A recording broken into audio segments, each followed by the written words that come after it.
Good evening. I think that's going to be the official opening. In so much as I can remember to do it, I think that's going to be the official new opening. I just banged my computer. Winnie, would you like to say hi? Yeah. Okay. We need to brush that dog's teeth. What's up, people? It's going to be a good one. I mean, this is like a family reunion of like Eric and Mark Groubert. Eric Hunley, America's Untold Stories, Laid Back News, with Mark Groubert is kind of like the Barnes and Viva in that Groubert seems to be an idiot savant when it comes to Hollywood stuff, in as much as I shouldn't say idiot savant. I should say encyclopedic genius when it comes to Hollywood stuff, in as much as Robert Barnes is the encyclopedic genius when it comes to the law stuff, the history stuff, and all the other important stuff. And, you know, I'm a good sidekick in that I can carry on a conversation and make people laugh every now and again. It's going to be fun tonight. We're going to be talking about conspiracies, theories. We're going to be just talking about stuff. It's going to go a variety of places. It's going to start off with the idea that conspiracy theory as a term itself was allegedly coined by the CIA to mock and discredit people who would challenge the official narrative. Funny thing, I saw a fact check that says that that's factually incorrect, that there's a conspiracy theory going around, that conspiracy theory was created by the CIA to discredit people who contradicted the official narrative.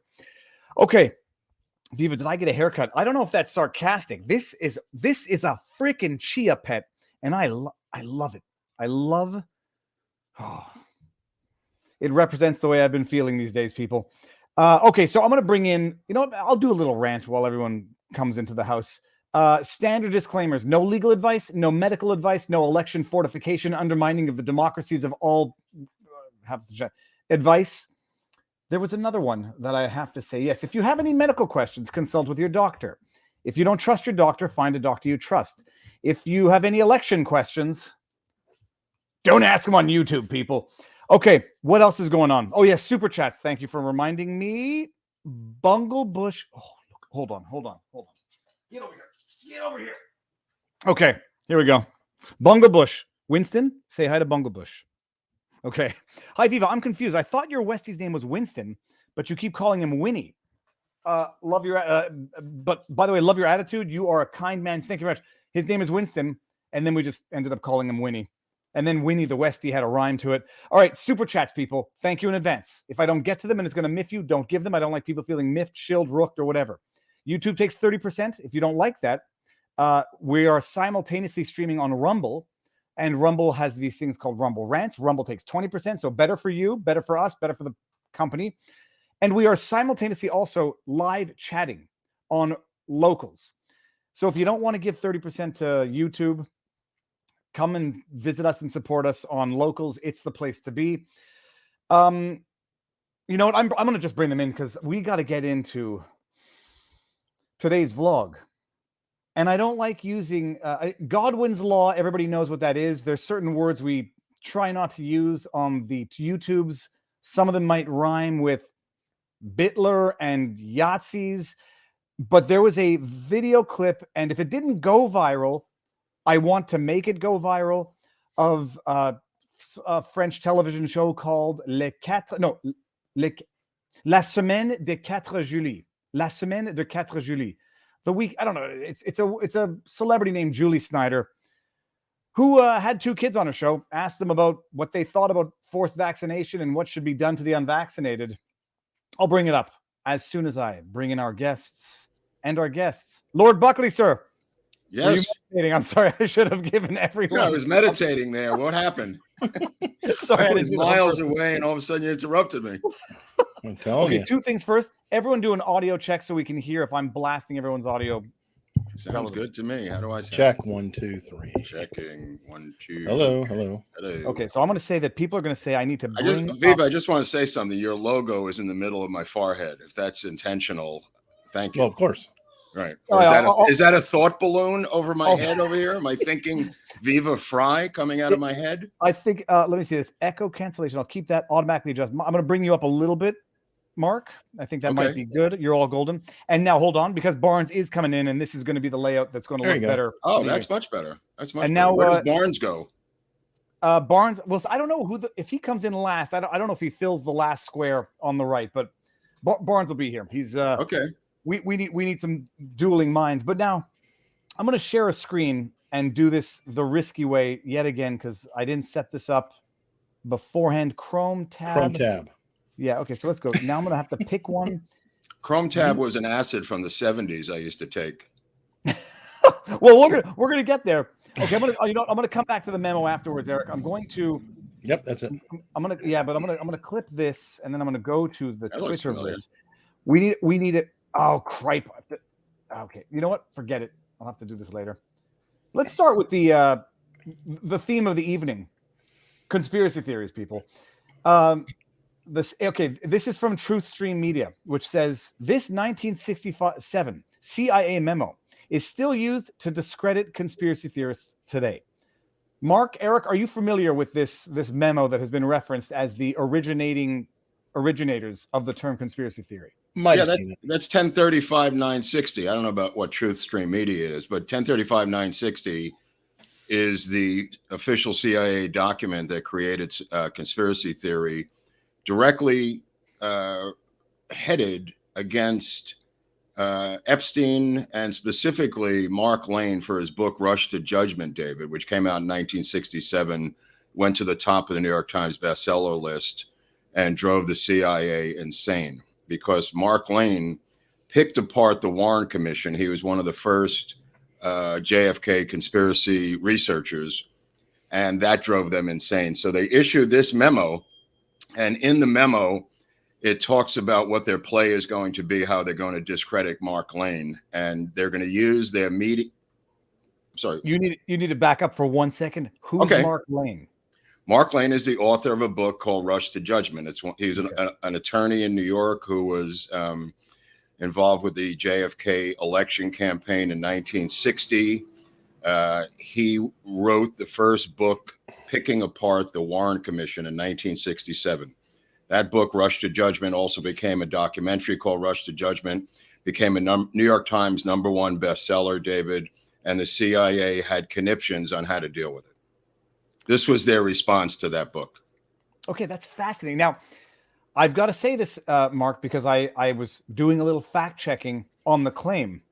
Eric, I'm going to bring this one out, and then I'm going to bring another one back in because apparently the idea that the CIA created the term conspiracy theory to discredit people itself is a conspiracy theory. From the conversation, there's a conspiracy theory that the CIA invented the term conspiracy theory. Here's why. Where do we want to go to? There are First off, who wrote it? Oh, well, who wrote this article? CIA. Orham Khan from Shutterstock, it seems. He's reputable.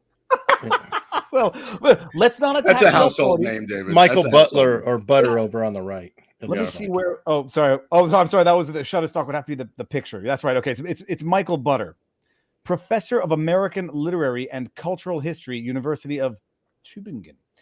Oh, the infamous University of Tübingen, then? Well, look at this here. It says there are even two versions of the conspiracy theory. The more extreme version claims that the CIA literally invented the term in the sense that the words conspiracy and theory had never been used before in combination. Okay. A more moderate version acknowledges that the term existed before, but claims that the CIA intentionally created its negative connotations and so turned the label into a tool of political propaganda. Right. Well, they weaponized it. That's true. Okay. So then we got to, you see, this is where, see, they're referencing the same thing. So this is where fact checks all become a game of semantics, and it becomes a game of semantics. Again, I don't know what you're referring to by fact checks. You mean the phony fact checkers that work for Facebook, or the fact checker who was my editor in the LA Weekly? I mean, you got to have a definition of fact checkers, David. I'll use the colloquial term, that which appears on Facebook and in the interwebs as fact check. Anything, USA Today. So anybody who uses it to verify Snopes, even though they are the most egregious peddlers of misinformation, those fact checks, they invariably become debates on semantics. Yes, the term existed before, as if someone was ever purporting that in the history of humanity and linguistics, the terms conspiracy and theory had never been paired together anywhere in spoken or written word. That's just stupid. And the opposite of stupid is Robert Barnes, who's in Ah. the Wait a house. minute. Sir, Oh, we got the brains on the bottom and us on the top. There we go. No, we're the men who have couches on the bottom, and you guys just have chairs. No, I don't even have that. I'm standing, buddy. We have leather couches. You guys don't have anything. I got a I've got dance for my I've got a dinner. hide-a-bed behind me. That's for when I really. Right. Well, you didn't hide it very well. Actually, David, I think you might call a fact check a TLDR check, because most fact checks, if you keep reading and get all the way to the deep paragraphs, you'll find out that they contradict themselves.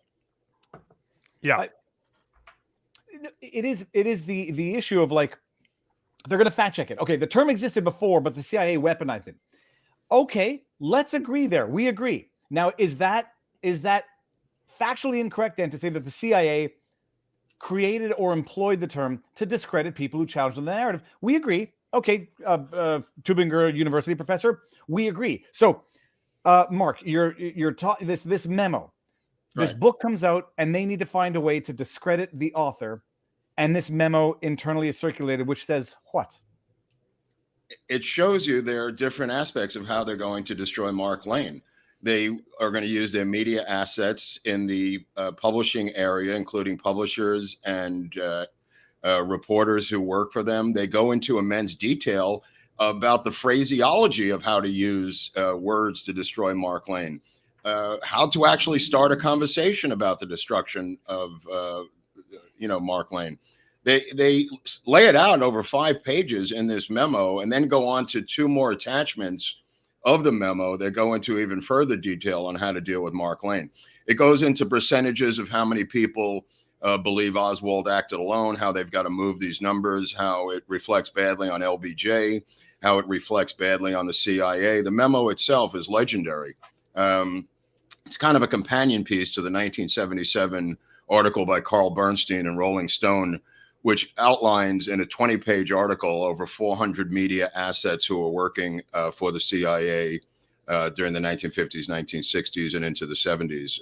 Bernstein's piece combined with this are probably the 2 most powerful documents involving the CIA and the media. Robert, I mean, you've done hush hush on at least 1 or 2 on vivabarneslaw.locals.com about the weaponization, the corruption of the intelligence agencies. I mean, so what Mark's describing sounds like nothing more than a politicized, weaponized intelligence agency at the time trying to discredit people for the purposes of preserving the power of the political party they're indebted to. Has it always been this way from the beginning? Like all these intelligence agencies were always fundamentally corrupt, or did it happen slowly over time for those of us who may not have seen all the hush hushes? Well, in terms of the conspiracy theory that we may have fans very close to the president, I just would like to thank him for sending me his a personal White House Christmas card signed by the president, because you never know where you got some friends. So the someone was 7 ways to Sunday. 7 ways to Sunday. Exactly. Somebody always wanted to somebody wanted to prove to me that their proximity, and they succeeded. Congratulations. So we all have friends in different places, but in terms of, I mean, the intelligence apparatus is fundamentally the state at a certain level, wherever it's organized, and it's just the part of the part of the state that wants to and needs to control the narrative in order to be able to shape policy according to those that have the most stakeholding power within the state. So, I mean, and from that perspective, intelligence agencies have always been a problem. The concentration of power and the capacity, well, it's like technology works both ways. It both diffuses power and monopolizes power. It has both capabilities, capacities. And arguably, like my theory in some of the hush hushes is that the first real kind of deep state effort in the United States was during the Civil War. And the efforts to take out Lincoln. I mean, I didn't know until much later in life that there was more than one attempted assassination that night. I thought that, the official narrative is they just tried to kill Abraham Lincoln. Yeah. Right. Not that they tried to take out Andrew Johnson. They tried to take out Ulysses S. Grant. They tried to take out Seward. Tried to take out Seward. And all you got to look is the, who politically would benefit from those people being taken out. And then you figure out that it's, the guy who was arguably the architect of the first ever deep state with ties to the foundation of the Pinkerton Agency and all of that. And it just didn't work the way they anticipated because the country was still new enough, young enough. Probably about half the reason. The other half the reason is it's hard to pull off these kind of deals. I mean, as you know, Mark talked about with JFK's assassination, Dallas wasn't the first effort. Dallas was just the one that they pulled off. The first lesson you could see from the attempted Lincoln assassination is arguably there was multiple efforts to kill Lincoln, and they just finally succeeded. But the only reason it didn't get worse is because they failed on Andrew Johnson, East Tennessean, who mostly just hated the Confederates. I mean, that's all he was motivated by. He didn't care much. I mean, Andrew Johnson was famous when they came by Christmas caroling. He opened up the window and just started screaming out and cussing at all the kids. He was true East Tennessee. But that was really the first effort. And then there were multiple variations of it over time. But it's useful to study the way the War Department operated. I mean, that was back when we had honest names of departments too. Not Department of War. Yeah. Yeah, Department exactly. of War. Yeah. Defense, not state. It was war because that's what it was about. And so but yes, it's been a continuous, constant effort. I mean, right now, this might be a decent bridge into the current ongoing conspiracy. You look at the co-author with Robert F. Kennedy Jr. on Anthony Fauci, the real Anthony Fauci. The author is Dr. Meryl Ness. Meryl Ness I've worked with her repeatedly over the last year. Very smart, very bright, very conscientious. She has testified and been considered a worldwide expert around the globe for the last 30 plus years. And now the state of Maine is suspending her license and demanding she go for psychological examinations about her thoughts about COVID. How Soviet, Robert? How Soviet? Well, you know what? I was just watching the Gulag documentary. It was a reminder. Right. I mean, that's how Soviet can you get, bro? Oh, hold on. I can show you how Soviet we can get. Let me just go back here. Share screen. How Soviet can you get? Canada. So share screen. Hold on, guys. You won't believe this. This is the Twitter. This is the chief medical of Ontario or something. Listen to this. I want to respond to some extremely concerning reports. That's my ex-wife. Are spreading misinformation about vaccines. At a time when it's never been more important for Ontarians to have confidence in the safety and effectiveness of vaccines, this is unacceptable. Unacceptable. It's unacceptable. We send a letter to the College of Physicians and Surgeons of Ontario, urging them to do everything that is possible to put an end to this behavior. We are the Borg. There are all options in doing so, including reviewing the licenses of physicians found to be spreading misinformation. How do I close this? I want to never. You did. You're back. You did. You already did. Let me tell you something. Her day is coming, David. Her day. That piece of shit's day is coming. You know, Boris Johnson ended this thing in England. Israel's now pulling the plug on it. This thing's coming apart. There's going to be a day of reckoning for people like her all across the country, in every country in this world, when this thing gets settled. Let's not forget who she was, when she said it, and why she said it, and wreak revenge on these people. Political, Mark. Political revenge. Of course. Yeah, no, political. No, I have to say this, like, no joke. Like, I say, like, mock them mercilessly because people need to see the idiocy, the lunacy. But Robert, among attorneys, it's unethical to say I'm going to file an ethical complaint against you in order to coerce you to do anything. It's actually technically extortion under the law. This is a medical practitioner of Ontario, the Minister of Health, I think, saying we're going to go after their licenses if we think it's misinformation. Like, what would that misinformation be? Might it be the misinformation that Justin Trudeau himself recently uttered, or Joe Biden, or what Fauci said 6 months ago compared to what he's saying now? Like, it's McCarthyism. I don't think I even understand the extent of McCarthyism, but it gives McCarthy a bad name. I mean, the irony is, McCarthy for the most part targeted high-ranking state officials. That's right. It was the House Democratic House On-American Activities Committee that target a lot of your ordinary Joes and Schmoes and your people like Sean Penn's dad and some other people like that. All the little commies hanging out in Malibu. I used to live in one of those houses that one of them used to live in. One of the commie huts. Exactly. I mean, they're cool little old wooden commie huts. That's all I'll give it. Right on the water and all A lot that. of conspiracies went on in there, Robert? Oh yeah, there's a lot of conspiracies that happen up and down there. Between the two of you on the bottom row, you're gonna have to tag team as to who explains this first, because I know that I am misapprehending the extent and the nature of McCarthyism at the time. So McCarthyism was the name given the efforts to purge everybody for their political belief structures.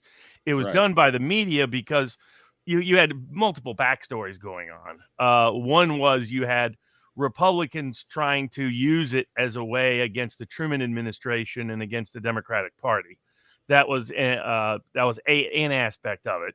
Though you had another aspect, which was high-ranking members of the military and the State Department that had legitimate concerns about red influence within high-ranking parts of the State Department and the military. They were the ones that introduced McCarthy to the topic. Then you also had it became just a political weapon. The House Un-American Activities Committee on the Democratic side, using it just to purge any political dissidents they didn't like, period. In academia, in economic life, in cultural life, in Hollywood, in writing, all of that. So you had Hollywood. Did you mention Hollywood? Yeah.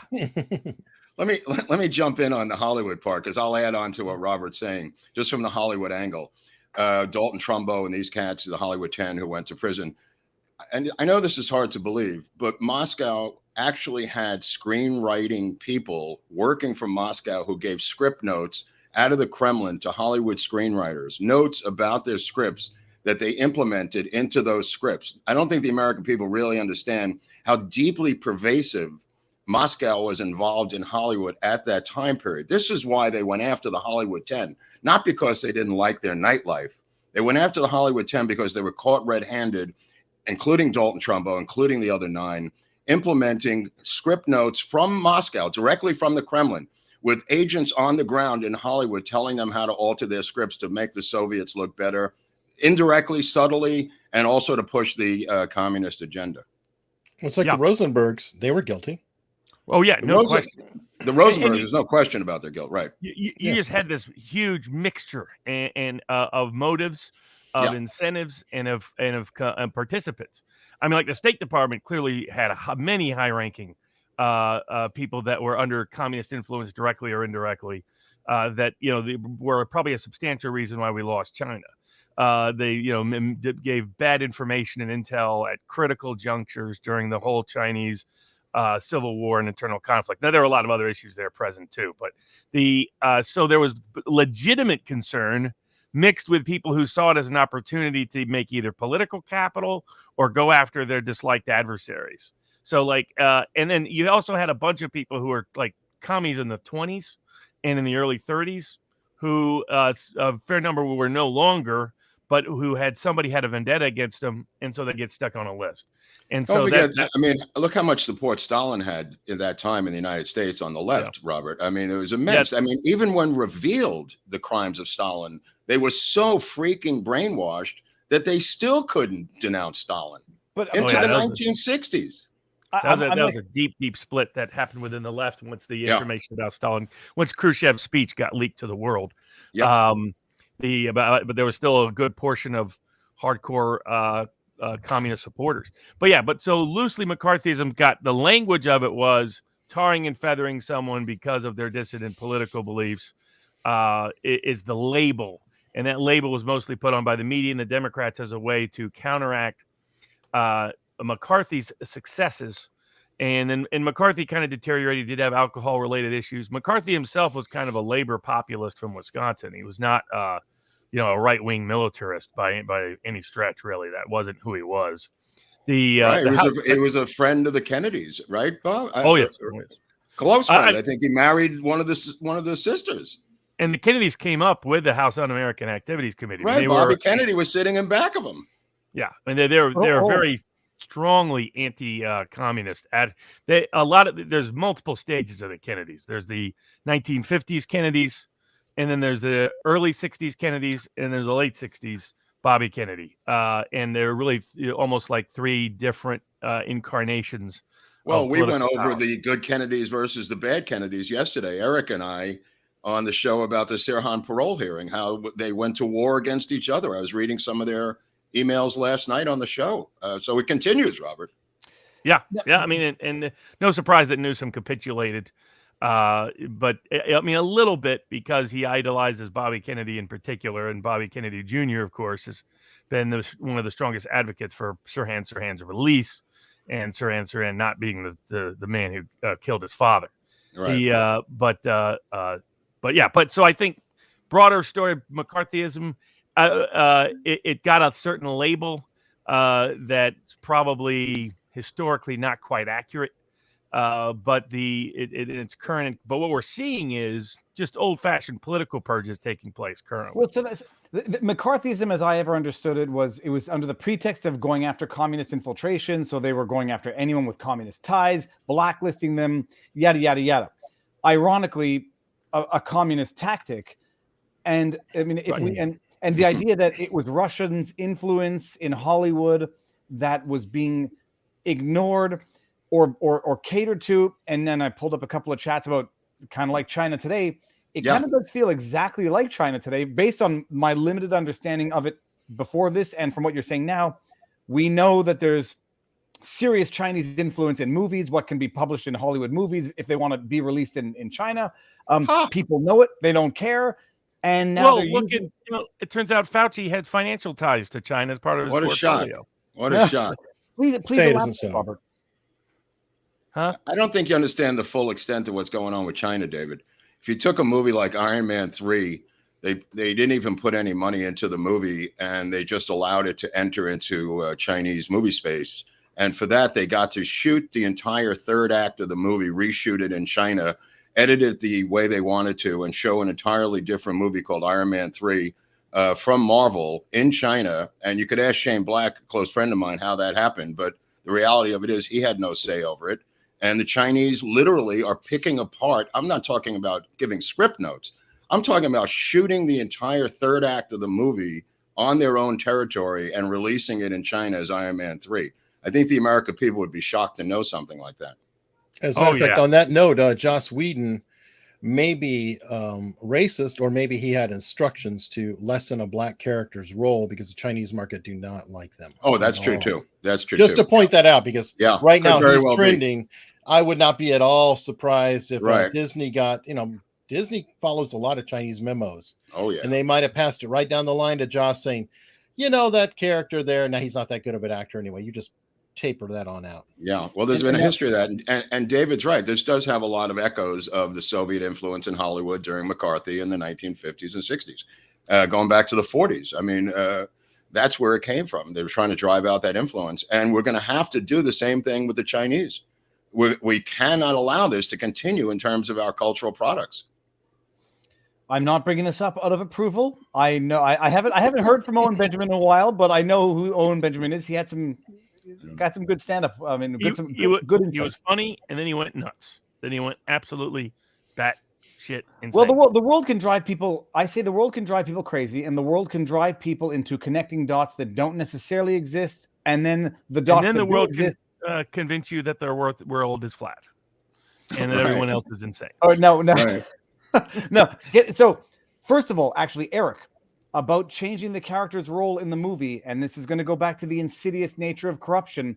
I have no doubt whatever influences compelled Hollywood to do that did not say, we don't like black characters in movies.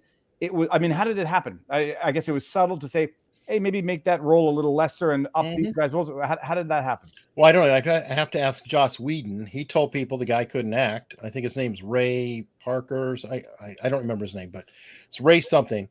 And he's been complaining about it for a while. And now Joss Whedon is under fire because, well, he's left. He's woke. You can never get woke enough. And it's always a losing proposition. If you're ever on the woke side, you will always lose in the end because they're coming for you. Speaking of conspiracy theories, Mark, there's been long conspiracy theories. McCarthy, of course, died in a particular hospital in D.C. Right. And at that hospital in D.C., a range of people have died under suspect circumstances. What is that, Bethesda Naval Hospital, Robert? I forget what I'm blanking on the name of the one. I just remember when I first came across this story, it was about how people started going through the lists of highly controversial public figures at different times, for some reason, suddenly show up in that particular hospital and end up dead. I don't know about that hospital, but David's got a hospital up by him called Allen Memorial, where you and Cameron operated MK Ultra experiments on behalf of the CIA and Adam McGill. So you've got some blood on your hands up there, Canada. Everybody, the Allen Memorial, it's a mental institution. I'm not saying that to be derogatory. It's a mental institution. Is it still functioning? I think a branch of it is still functioning by the Lachine Canal, where they have a big institution. They had the Allen, a portion of it up on Pine Avenue, which is like 3 kilometers from where I live. But no, it was functional in my lifetime because they got my friend's mother. My friend's from Montreal. They got his mother in there. It's Bethesda, folks. Bethesda. Oh, Bethesda. Yeah, I thought so. Right. Yeah. So the Allen and the Allen Memorial, and Mark, you'll correct me because I don't know the detail that you do, but when they were operating MK Ultra and they were finding homeless people or mentally ill people on whom to test, they were getting them from this institution, unless I'm mistaken. But no, Montreal's these were regular people. These were not homeless people. My friend's mother was not homeless. She went McGill? She went in for depression, David. And next thing you know, it was ultrashock therapy and trying to drain her brain out to put in messages. This guy, Cameron, who was the president of the Canadian Psychiatric Association, went all the way back to I don't want to say the N-word, but he went all the way back to World War II. Can I say World War II or what? Well, it wasn't just Canadian, Mark. He was the head of the entire No, I know that. I'm cherry picking that for David, just to say that. I mean, he was also the head of the American Psychiatric Association, but very few people know that he'd fly out of Lake Placid and go to Montreal every weekend to perform his experiments on these people in Allen Memorial and then go back to Lake Placid. And he was a CIA operative funded through and through for over 40 years. Oh, and he did deprivation stuff too. It wasn't just shock. One of his favorite things is, complete deprivation, locked in sound. It just, really horrible. Well, psychic driving, right, Robert? That's what they called it. The psychic driving of trying to drain your brain out and implant new memories. It was all designed for, if they, for Soviet interrogation of their agents and torture. It had no medical validity whatsoever except for interrogation. Well, so here's the question. This is not just like I'm trying to think of the Himmlers, or this is not just experimentation for the sake of it like they were doing in the Japanese facilities during the war. This had a political undertoning or other influences, like who was directing, requesting? No. Again, they learned this from the Nazi scientists that they took under their wing under the Galen organization under Operation Paperclip. When they brought these guys into our tutelage, Cameron was learning from them on how to do this. This was passed on by the Japanese doctors we brought into our operation and the Galen organization and Operation Paperclip. This was not something Cameron was over there doing this. And the reason I mentioned Cameron, I'm not picking on him for any particular reason, is that for 20 years we were told this was a conspiracy theory until the Canadians sued in court and these documents came out. So yesterday's conspiracy theory is today's Canadian and American history, David, is why I'm mentioning you and Cameron.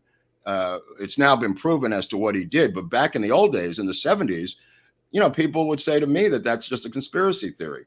So yesterday's conspiracy theory is today's history, if that makes any sense to you. Well, it makes sense, especially having seen the way the last 3 years or 2 years of conspiracy theories. I guess 4 years, starting with Trump and then going into my Sharon Osiris. Well, here's one. Pull up my window that I have there. No, that's what I was looking for. Here's a charming individual. He, cop killer, Weather Underground. Keep in mind who they advised. Bill Ayers and his lovely wife, who got a presidential commutation or a pardon herself. And this guy here, this wonderful, famous guy, guess who his son is? Gilbert. Sarah? No, that would be a daughter. Is the last name Gilbert? Nope. No, it's not actually. Is the first name? Maybe it's Gilbert Gottfried? Like, I'm joking. That's funny. That's funny, Robert. That was very good. 2 points for the Canadian Jew. I love that one. Very good. Everybody's talking about how lovely San Francisco is. The DA of San Francisco is his son. And the DA of San Francisco, who raised him, well, his adoptive parents, Bill Ayers and Bernadette Dorn. Seems that the chat. His mother's Kathy Boudin. and David Gilbert were on loan. They actually were working for a new organization at this time called the Black Liberation Army, which was operating out of Harlem under a chiropractic umbrella that involved pounds and pounds of cocaine that got them involved with cocaine. But the shootout in Rockland County that he's talking about here, the Brinks robbery, led to 2 or 3 dead guards, including a black policeman. But being pardoned by Andrew Cuomo at the end there was probably one of the most shameful things I've seen in a long time.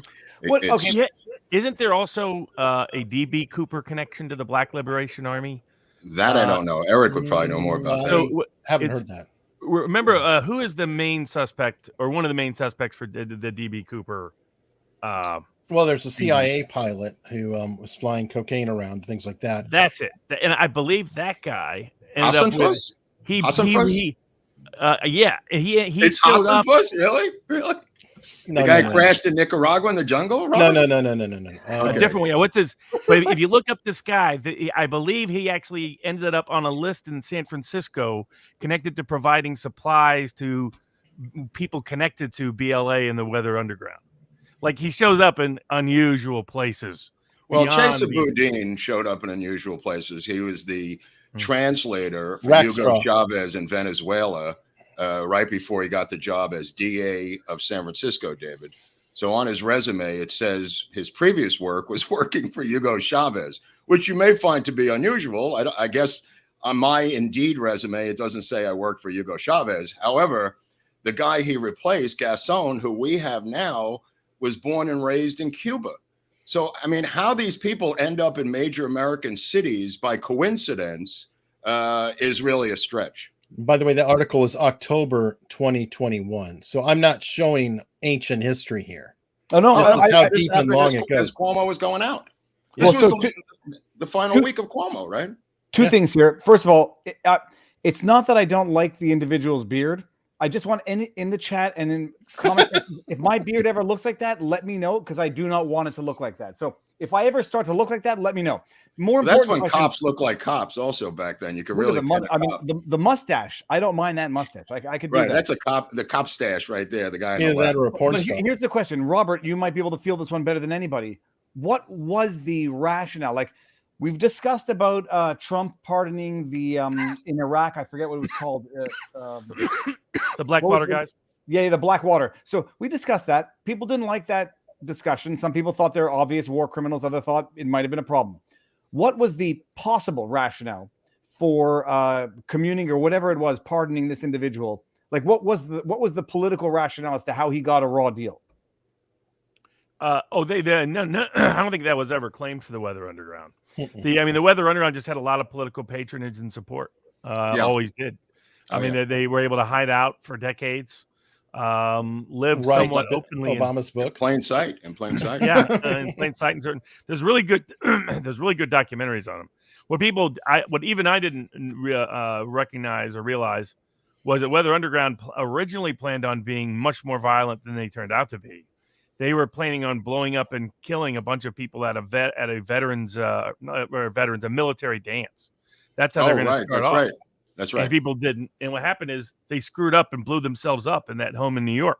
Yeah. Thankfully. Yeah, right next door. And that's the only reason. Dustin Hoffman lived next door to that place. He was out there in his underwear. Yeah, Dustin Hoffman at the adjoining townhouse. I had no idea. Yeah. That figures that Dustin Hoffman would randomly show up there. I know. Dustin Hoffman is next to the house of the Weather Underground as they're not next to it. The adjoining brownstone, right next. Like a townhouse, they're brownstones on West. He could have died by accident. Could be he was in his underwear out in front of the. Could have been Once Upon a Time in L.A. kind of alternative history. What if Dustin Hoffman? We never would have gotten Rain Man, David. One of your favorite films. No, I was actually just thinking I have to play that for the kids one of these days. We did Spaceballs, we did The Jerk, and I think Rain Man.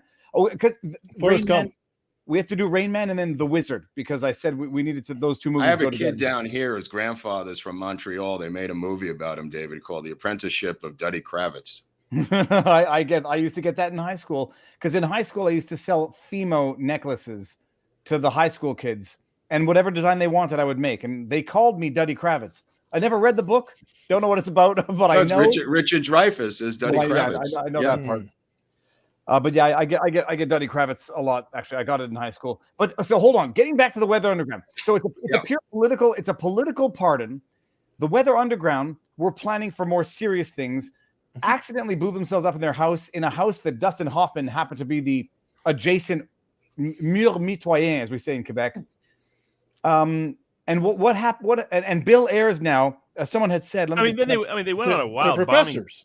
bombing. They're professors in Chicago. Someone says it's Vernon Copeland, who's not a troller, who has a legit. I don't know if I can bring it up. Vernon Copeland. Bill Ayers paid Obama's college. Dreams of My Real Father is a must-watch for Viva. Okay. He wrote the book. He wrote the book. He was the Obama's ghostwriter. He put in secret codes into the book to make sure you knew that he wrote it. He put in all these nautical references because he had been a merchant marine, Bill Ayers, and he put those in there specifically in case somebody would say that he never wrote it. He tried to get more additional money out of Obama after the book came out for a rewrite, and was shunned by Obama and blocked out because of his pursuit for more money. Yeah, I mean, the Weather Underground was very much like a lot of violent leftist movements. They were the sons and daughters of very privileged, powerful people, disproportionately. Like I think Ayers' father was one of either Ayers or the other guy's father was head of Chicago Con Edison, right? I mean, they all had corporate ties. Oh yeah, like the documentary does a good job of detailing that. But for that reason, they had the media kind of romanticized them quite frequently. Patty Hearst, Barnes. Yeah, exactly. Who they pretend was Hearst. kidnapped. The Sudanese Liberation Army. Yep. So I mean, there was a range. I mean, of those. if you want to compare January 6th to an event that's interesting, the attempted assassination of Truman and the Puerto Rican machine gunners in the House of Representatives shooting from the balcony, then pardoned by Jimmy Carter, right, Robert? Yes, that's one of the great. I mean, that's right. Like you hear the court say, and you hear some of these other people say, "Worst ever attack in the worst ever." How about the Puerto Rican nationalists? I mean, you can't get better than them. Back it up, contextualize it. Tell people who don't necessarily know what on earth you're talking about what you're talking about. It was the radical Puerto Rican movement for Puerto Rican independence. And it was the late 60s, early 70s. Actually, we're able to, back when the Capitol security No. This is when Truman was president. This was 1952. Oh, you mean, okay, all the way back then. Well, yes, McKinley, who was killed by a Puerto Rican. I mean, Puerto Ricans have a long history, dude. Yeah, this was a Puerto Rican nationalist movement going to the 50s, Robert. And Go ahead. They entered into the House of Representatives with weapons and started opening fire from the balcony. From the gallery, right? The gallery, yeah. Oh, yeah. And then tried to, on the street, simultaneously shoot down Truman, who would walk to the Oval Office every day from his house outside. And a Secret Service guard killed the attacker in broad daylight on the streets of D.C. Tell me how bad January 6th was compared to that day. Nobody even knows about this. First of all, how did they get? I mean, I presume they had no metal detectors, but what type? Back then, no. What type of machine guns did they get? Even through the 70s, because I mean, there were raids. No, you're thinking about Francis Tavern and the bombing by the Puerto Rican Liberation Front, which was an extension years later of the same organization. Correct. Right, but this is in the early 50s when they attacked the House of Representatives, later pardoned by Jimmy Carter. They were sentenced to life in prison, I believe. That's and correct. Carter pardoned them. all of them. But so here, this is my question. On what basis? What was the rationale for the pardon? If there Puerto was Rican liberation, nationalization, to making Puerto Rican free. Your terrorist is their freedom fighter. Right. They're freedom fighters, David. That they were mistaken in their means, but their objective was understandable. Okay, their objective was understable. I'm going to say that I disagree with that rationale, but at least we're kidding. We're kidding. Dude. No. Okay. I know, but it's the short answer is it was a political pardon versus a pardon. It was a political act and a political pardon, not unlike Robert talking about the Weather Underground. There's a long history of this on the left. Yeah, the Weather Underground these violent acts put off bombs in the Capitol. And that's why when they're talking about all this stuff about, I was like, this was the least damage done to the Capitol in the history of violence against the Capitol. What happened on January 6th? I mean, by the amount of bombing that the Weather Underground did, I think there was 183 bombings in 1 year by the Weather Underground, if I'm correct. I have to look at the documentary again. It wasn't just a one-off. They were bombing everything in sight, David. I mean, to talk about January 6th, it compared to the Weather Underground is absurd. It's And absolutely others, absurd. because there was another like 50 or 60 bombs that went off that weren't the Weather Underground. So they weren't alone. There was lots Oh, yeah. of bombing going on. Again, this is not conspiracy history. This is called American history. And Forget none of about these the word conspiracy. It's a weapon. It's like racist. You got to my get this through your recollection, heads, people. None of these people were ever charged with sedition or insurrection, to my knowledge. No, The only people that have no. been charged with sedition or insurrection, people like Eugene V. Debs for giving a speech against not serving in World War I. Right, That's who right. gets, and Yeah. January 6th defendants. I want to try to steel man the arguments, because Robert, we talked about some pardons. Oh, some please, go ahead. controversial pardons. Go ahead, Bushyhead. Let's see what you Hold on, let me just Go ahead, Bushy. I just want to try to understand it.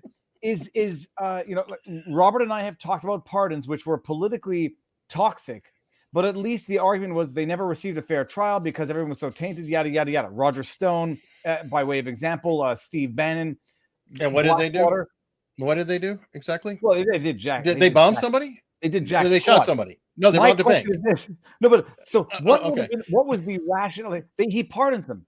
What's the justification? Okay, well they've done enough time, or it was politically motivated. You're talking about the Jimmy Carter pardon? Yeah, let's take the Jimmy Carter. I have to go back and look at the actual verbiage. It was as a reaching out to the Puerto Rican radical movement. Right, but it also cemented, as Robert knows, the democratic state of Puerto Rico to vote Democratic for all eternity, which is a lot of their motivation. Yeah, no doubt about that too. And the Trump pardons, technically, they were considered political prosecutions, so he was politically pardoning. It was actually kind of a tit for tat, if you think about it. It's interesting, and maybe this is my own internal bias, but even I knew nothing of Blackwater except for what I remember hearing at the time, which was a massacre in the streets. And then reading some of the details, reading some of the conflicting evidence, which some people disagree with, and that's fine. But there was nonetheless some conflicting evidence. When it comes to cases which, by all accounts, and maybe we're not the right foursome to have all accounts here, maybe someone's going to say, there's total exonerating evidence. If the people accused and convicted were not the ones. Nobody even makes that argument on their side. Nobody on the Weather Underground argues they didn't do it. Nobody. Right. Oh no, it's their badge of honor. Got them entree into the University of Chicago and got them their jobs where they're teaching to this day. Correct. I mean, they put them in the Revolutionary Hall of Fame. Well, people how many guns in her hair, Mark? What's that? Correlated all how many guns in her hair? Across the globe. I mean, the leftist violence was all over the place around the world in the 1970s. Yeah, part of the argument by Newsom yesterday in our show, Robert, that Newsom cites in his document, he cites a 1973 hostage taking in Sudan, and they mentioned Sirhan in the hostage taking, and how he hasn't properly renounced it since 1973, which is why he can't let him out. I mean, you got to read this document. It's absolutely absurd. I mean, the truth is they can't confess that they, that they are responsible for Bobby Kennedy's death and then the cover up of who his true assassin is. That's what the state of California is really doing. Right. And unfortunately, there's part of the Kennedy family that's happy to go along with it. Right. There's part of it that's not happy to go along with it. There's another part of it that is happy to go along with it. Right. Not to mention everybody involved in the case at a lower level became judges and attorney generals and worked their way up the political ladder. So they became deep state or state operatives themselves. Oh, yeah. Everybody got rewarded. You'd have to tear apart the fabric of the state just to pardon one guy.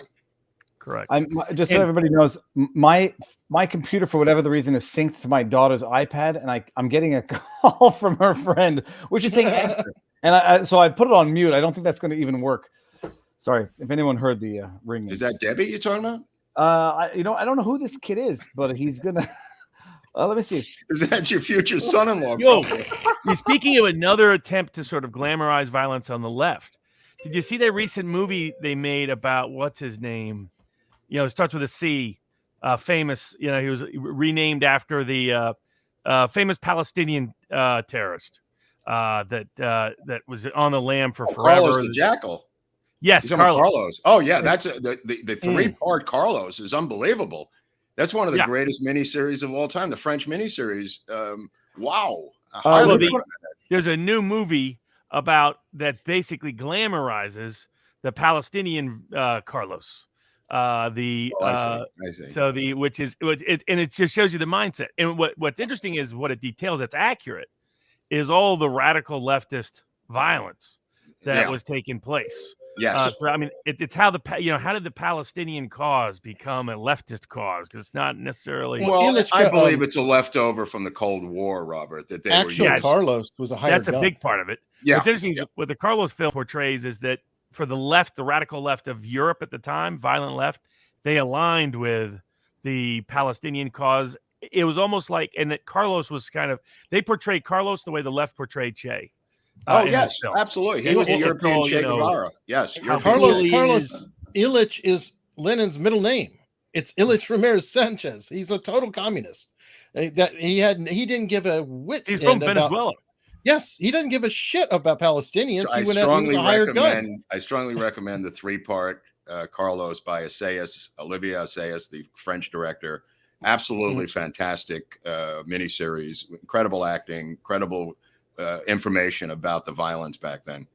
But just to get back to David's point about conspiracy and how it's weaponized, if you take a look, for example, at the Protocols of the Elders of Zion, which were created by either French intelligence or Russian intelligence back in the day for anti-Semitic purposes, that document, the Protocols of the Elders of Zion, ends up in the glove compartment of every Ford motor car to come off the assembly line in Dearborn, Michigan.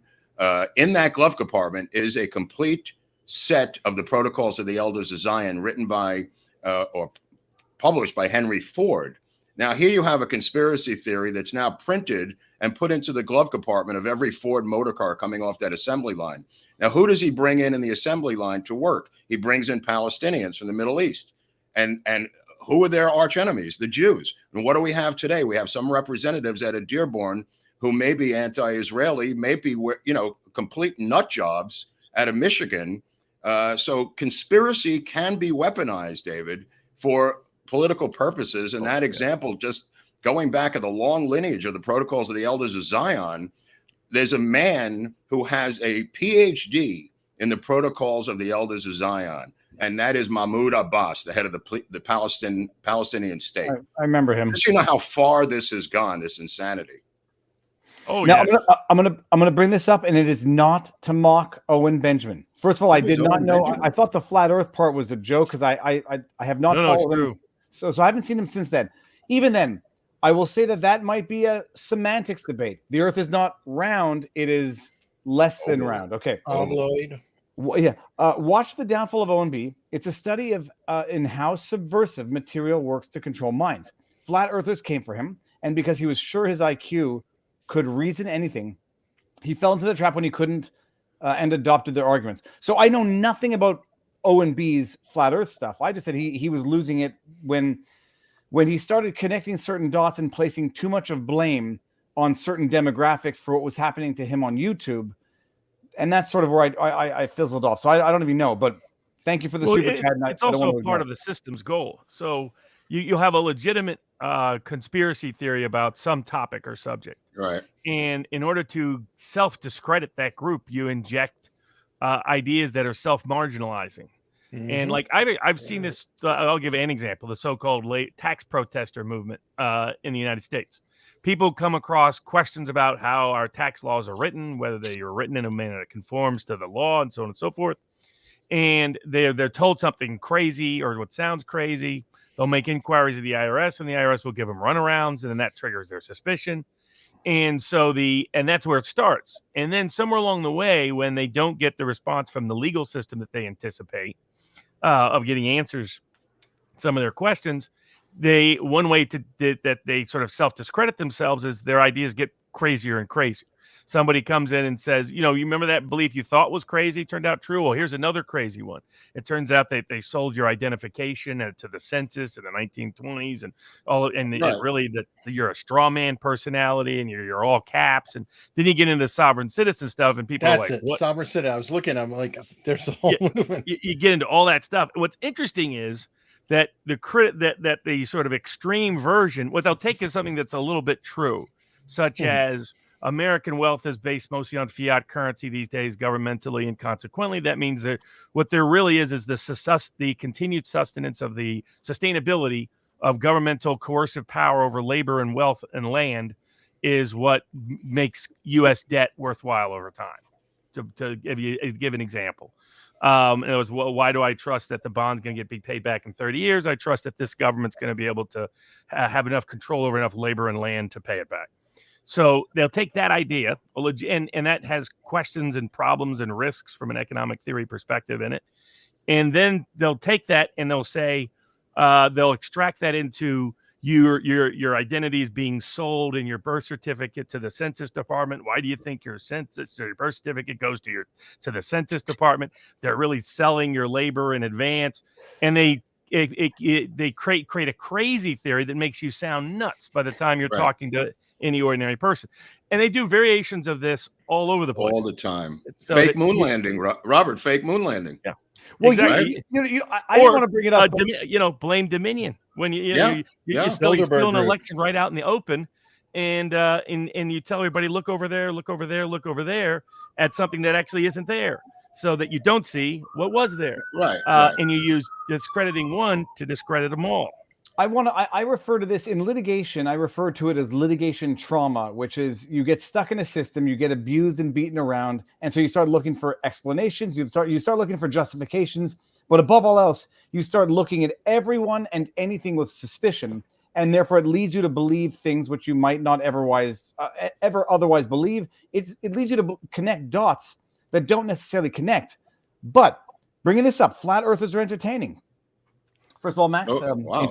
Nice if she's a flat earther, so Mark's entertained. I'm signing up for that. Stream with them back in the day. I think it was my first controversial live stream when I was wet behind the ears and didn't know how. I didn't think people would react badly to it.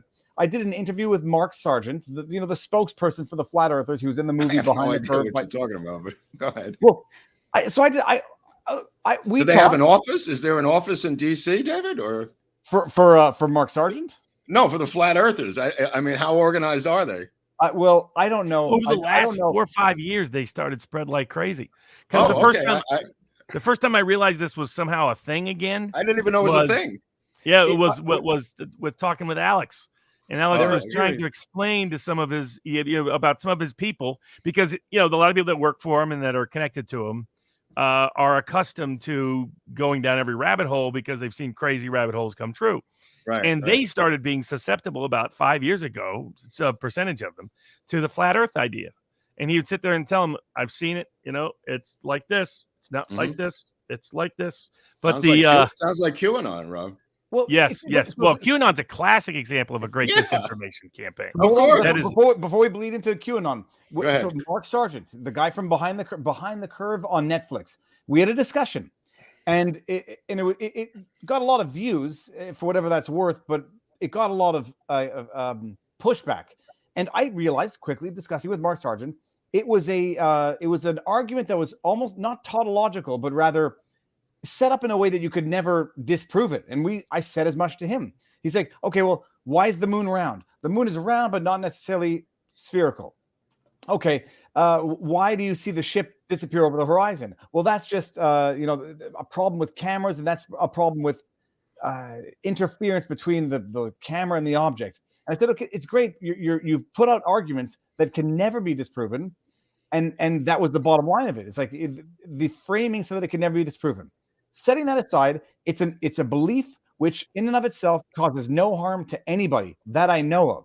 Well, that's definitely not true. It causes a lot of harm. Okay, because explain. It influences legitimate conspiracy theories, and they use it as a weapon to beat us down. Okay, well, so here it is harmful. No, but pause there. The theory itself, someone believes the earth is flat, fine. If they're pilots and they, alter their behavior, maybe they might not become pilots. Well, that could be a problem too. Well, that could be a problem. Now, setting that aside, the way it gets weaponized, that's what I discovered after that stream. Is that right? It was. I don't think it was coincidental that YouTube began almost promoting the flat Earth concept. Right. These are psyops programs, my friend. These are not people just sitting around in their basement jerking off. These are professional QAnon psyops style programs that go all the way back to the 1920s, 1930s in multiple countries, not just here. I mean, they work. Conspiracies are created because you don't get answers, like Robert was kind of hinting at. What is the motivation after 2 years of an FBI investigation into the Las Vegas shooting? Tell me his motivation. Okay. Tons of people dead, a guy up there machine gunning people no motivation after 2 years of an investigation. What happens is people start to come up with their own answers. That's where it comes from. Yeah, And absolutely. that's also intentional. Well, that's Yeah. Baldwin right now. Yeah. Yeah, well, I saw Baldwin got sued. Baldwin went after the family member of For God's sake, that suit seems Marine. silly. I don't know. I mean, it looks I like feel he for the really family. libeled her. I mean, who libels a family member of a Marine An asshole. and puts him on blast? I mean, obviously. Now, have you seen Dunnigan's? Dunnigan's got a new yeah. Alec he's Baldwin doing Baldwin. imitation. Well, Dude, I love this guy. We've been getting bombarded with the Kyle Dunningham. What's his? Dunning. Dunnigan, isn't it? I haven't seen it, but yeah, he did Cuomo, he did Joe Biden, and apparently he's doing. does a Alec great When you Alec were on the Baldwin. show, We've David, been that was using him on the Dunnigan. show, Robert, doing Baldwin for us. We've been using him on our show. He's very good. Oh, no, yeah, Nate was on the show with us when we had Oh, Dunnigan. Nate was there. Yeah. Nate Yeah, I was wasn't. We might want to have him, Robert. We might want to have him for a sidebar. That'd be great. He doesn't We like have Jesse. a explosive Alec Baldwin episode coming up this Friday that we can't talk about, with a lot of inside emails that have come in bottles or somehow washed ashore, Robert, that we are going to get into on Friday that may blow this entire thing out of the water. I can't tell you any more than that, but on Friday, America's Untold Stories, Baldwin episode 14, Eric, is that where we are? 14 of this insanity? And it's actually 15. We have 13 and Dear 13.5 God. because we had so much going Friday that we did a follow-up on Monday to finish Friday. Right. So it's 14. Somebody call Netflix, because this is getting too weighty to be on YouTube anymore. When they do the show bombshell. on this, when they do the show on this series on Netflix, it's going to have more than Eric's over the shoulder on Carol Baskin. So, Right. but okay, hold Well, on. I can hope. Getting back to two things. I know maybe you don't want to go into it in too much detail. The moon landing conspiracy is an interesting one where I have an open mind for everything, and I can assess information. Hold on, I got to hijack for 1 second because do you it. brought up the moon landing, and this is the relevance to take it back to Baldwin so we can self-promote. The lawyer for Alec Baldwin was the lawyer for Buzz Aldrin when Buzz Aldrin had anger management issues and punched the dude in the face. Oh, that's There are a right. lot of That is people. true. That is true. Sorry, think there are just a had lot to of tell people- you, there's a little bit of a dot. That is true. But by the way, those were not There are a lot anger of people management. cheering Buzz whacking that guy in the face. Right. Well, a lot of Everybody people liked were, but I'm just saying that, okay, look, he was an angry dude. He punched David, somebody in the face. all of the Baldwin is answers angry. are in Capricorn 1, the movie. So you could save us all some time if you just watch that movie. It'll explain the entire. Mark, you sent me a list of books to listen to and not read, and a list of movies to watch. But by the way, Buzz Aldrin should just claim the gravity defense. It was his hand that was being pulled down by gravity. But getting to the moon issue. So I had my discourse with Mark Sargent. I think like the chat just said earlier, I think I got to the crux of the issues, setting up arguments that can never be disproven. But then, I looked into the moon landing issue, not to be swayed by it, just because I want to understand it. But I'll give it, Robert, Mark, Eric, whoever knows more about this. I did hear a few things that were a cause for concern as to why we have not been back to the moon, because confirmed by NASA. And I listened to the videos. They destroyed the technology and it's difficult to replicate. So I don't want to get into any other issues other than that admission. If anybody has heard it, Mark, Robert, do you know what I'm talking about? Well, the theory is that Stanley Kubrick directed it. I know that. But I will give you one counter, because the logical counter where you're saying, oh my God, how is it you could go all the way to the moon and back multiple times, but now we can't even make it out of our atmosphere? One response. We used to have a Learjet. That Learjet was faster than anything we have right now. Flew people across the ocean in no time at all, like an hour, and it's gone. Didn't somebody we put a went backward in convertible time. Tesla into space last year? Musk. Didn't Musk put a convertible did. Tesla in space? Was that a conspiracy, or did he do that? He did do it. So hold on. I had asked Mark Sargent about that, because that was one of the evidences of the round Earth. It's like the Red Bull guy who went up in the balloon and jumped. The Earth looked curved. Oh, that was the GoPro lens. Okay, well, the pictures from outer space, those are fake. You can't prove them. The moon. Why are all other celestial bodies round? Well, they're round, but they're not necessarily circular. So setting Well, that you had the aside- flat I don't earther know. that went up in the rocket, but then he stayed up. So Well- I guess that doesn't matter. No, he died. He ended up dying. That guy. I know that. That's a joke. Okay. You're not going to ask him. He blew Now, up. but hold on 1 second. Let me see. I want to see if I can get the clip where they talk about NASA having destroyed. Let's see if this is going to be it. You know what? Oh gosh, I'm going to get Tell in you trouble. what was a conspiracy was that hidden whatchamacallit movie where the black secretaries launched John Glenn into space. That movie is completely insane. I traced that back to a CIA operative out of Mexico City with his wife who were working for the Obamas. She wrote a book, and the Obamas optioned it immediately and turned it into that film.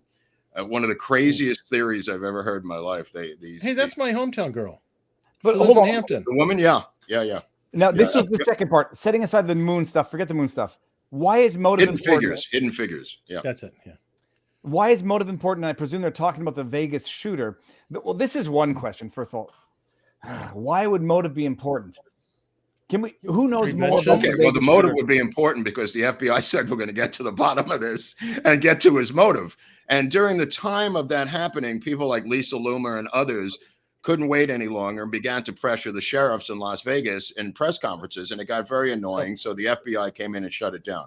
And why it's important is because upstairs above the shooter, on the floor above that was owned by the Saudis, were tons of Saudi Air Force men who were up there buying arms from this guy and who flew 6 American jets. They purchased them legitimately, flew them out of in formation out of Nevada that weekend. Now, there may not be any connection, but the fact that the Saudi officers from the US, from the Air Force of Saudi Arabia, at a time when the stability of the Saudi regime was in question because the king had just died, may have something to do with the cover-up of this incident. It may not. But the fact that they own that floor in the hotel right above the Saudi shooter, the Las Vegas shooter, may or may not be of interest to people. Yeah. And I mean, And I met Concord, folks. I met Concord. Somebody caught me in the chat. Not Lear, Concord. Right. Brain freeze. Yeah, I mean, Paddock's whole family's got weird history, and Right, I mean, right. The two giveaways early on that something was AWOL is his wealth was mostly unexplained. Yeah. That how it's like Epstein. Another situation like how did this guy suddenly get all this money? Right. And then the second, like early on, there was this spin that he was a successful video poker player, Right. and that he got comped a lot. And so there are two problems with that. One, there's no such thing as a successful video poker player. Right. In fact, the sign of someone is a gambling addict, if you want to know, is its general His cue. video poker. Yeah. Or Yeah, the slots, right?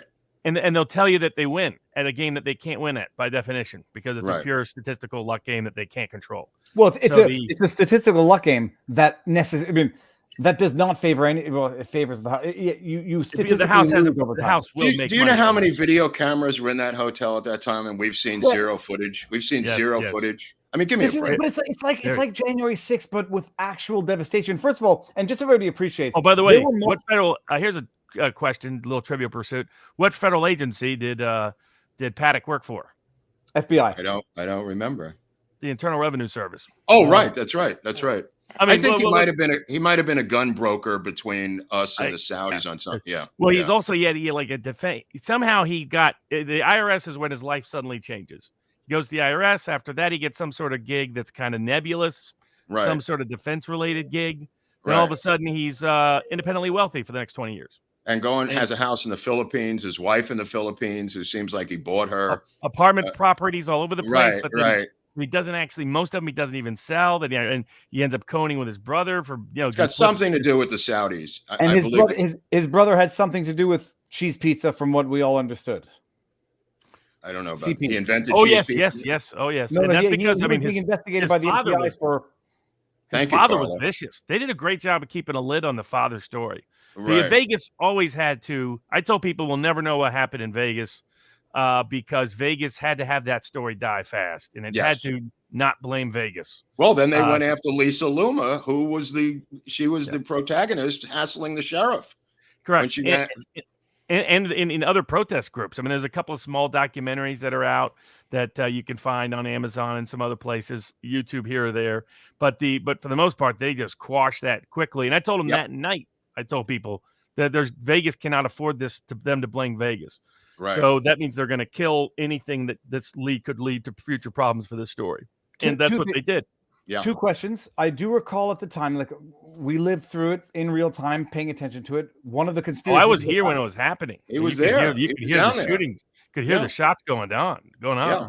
Never even thought of that. But one of the theories was that the people weren't actually killed. They were all. It was all, the crisis okay. actors. Yada yada. Oh no, no. I knew the people that were there. I mean, Come on, I that's knew some people. that's I mean, it was absurd. No, unbelievable. and I wasn't trying to lend credence to it. I was just like, Now, how they bought off the plaintiff's counsel is another story in that case. Well, before Really? we get there, Because- Robert, there was discussion that there was an actual gunfight at the helipads. Yeah, the that's airpads. because of the echo. The echo was all over the place, and it'd be the nature of the way Vegas is structured architecturally and where he was shooting from.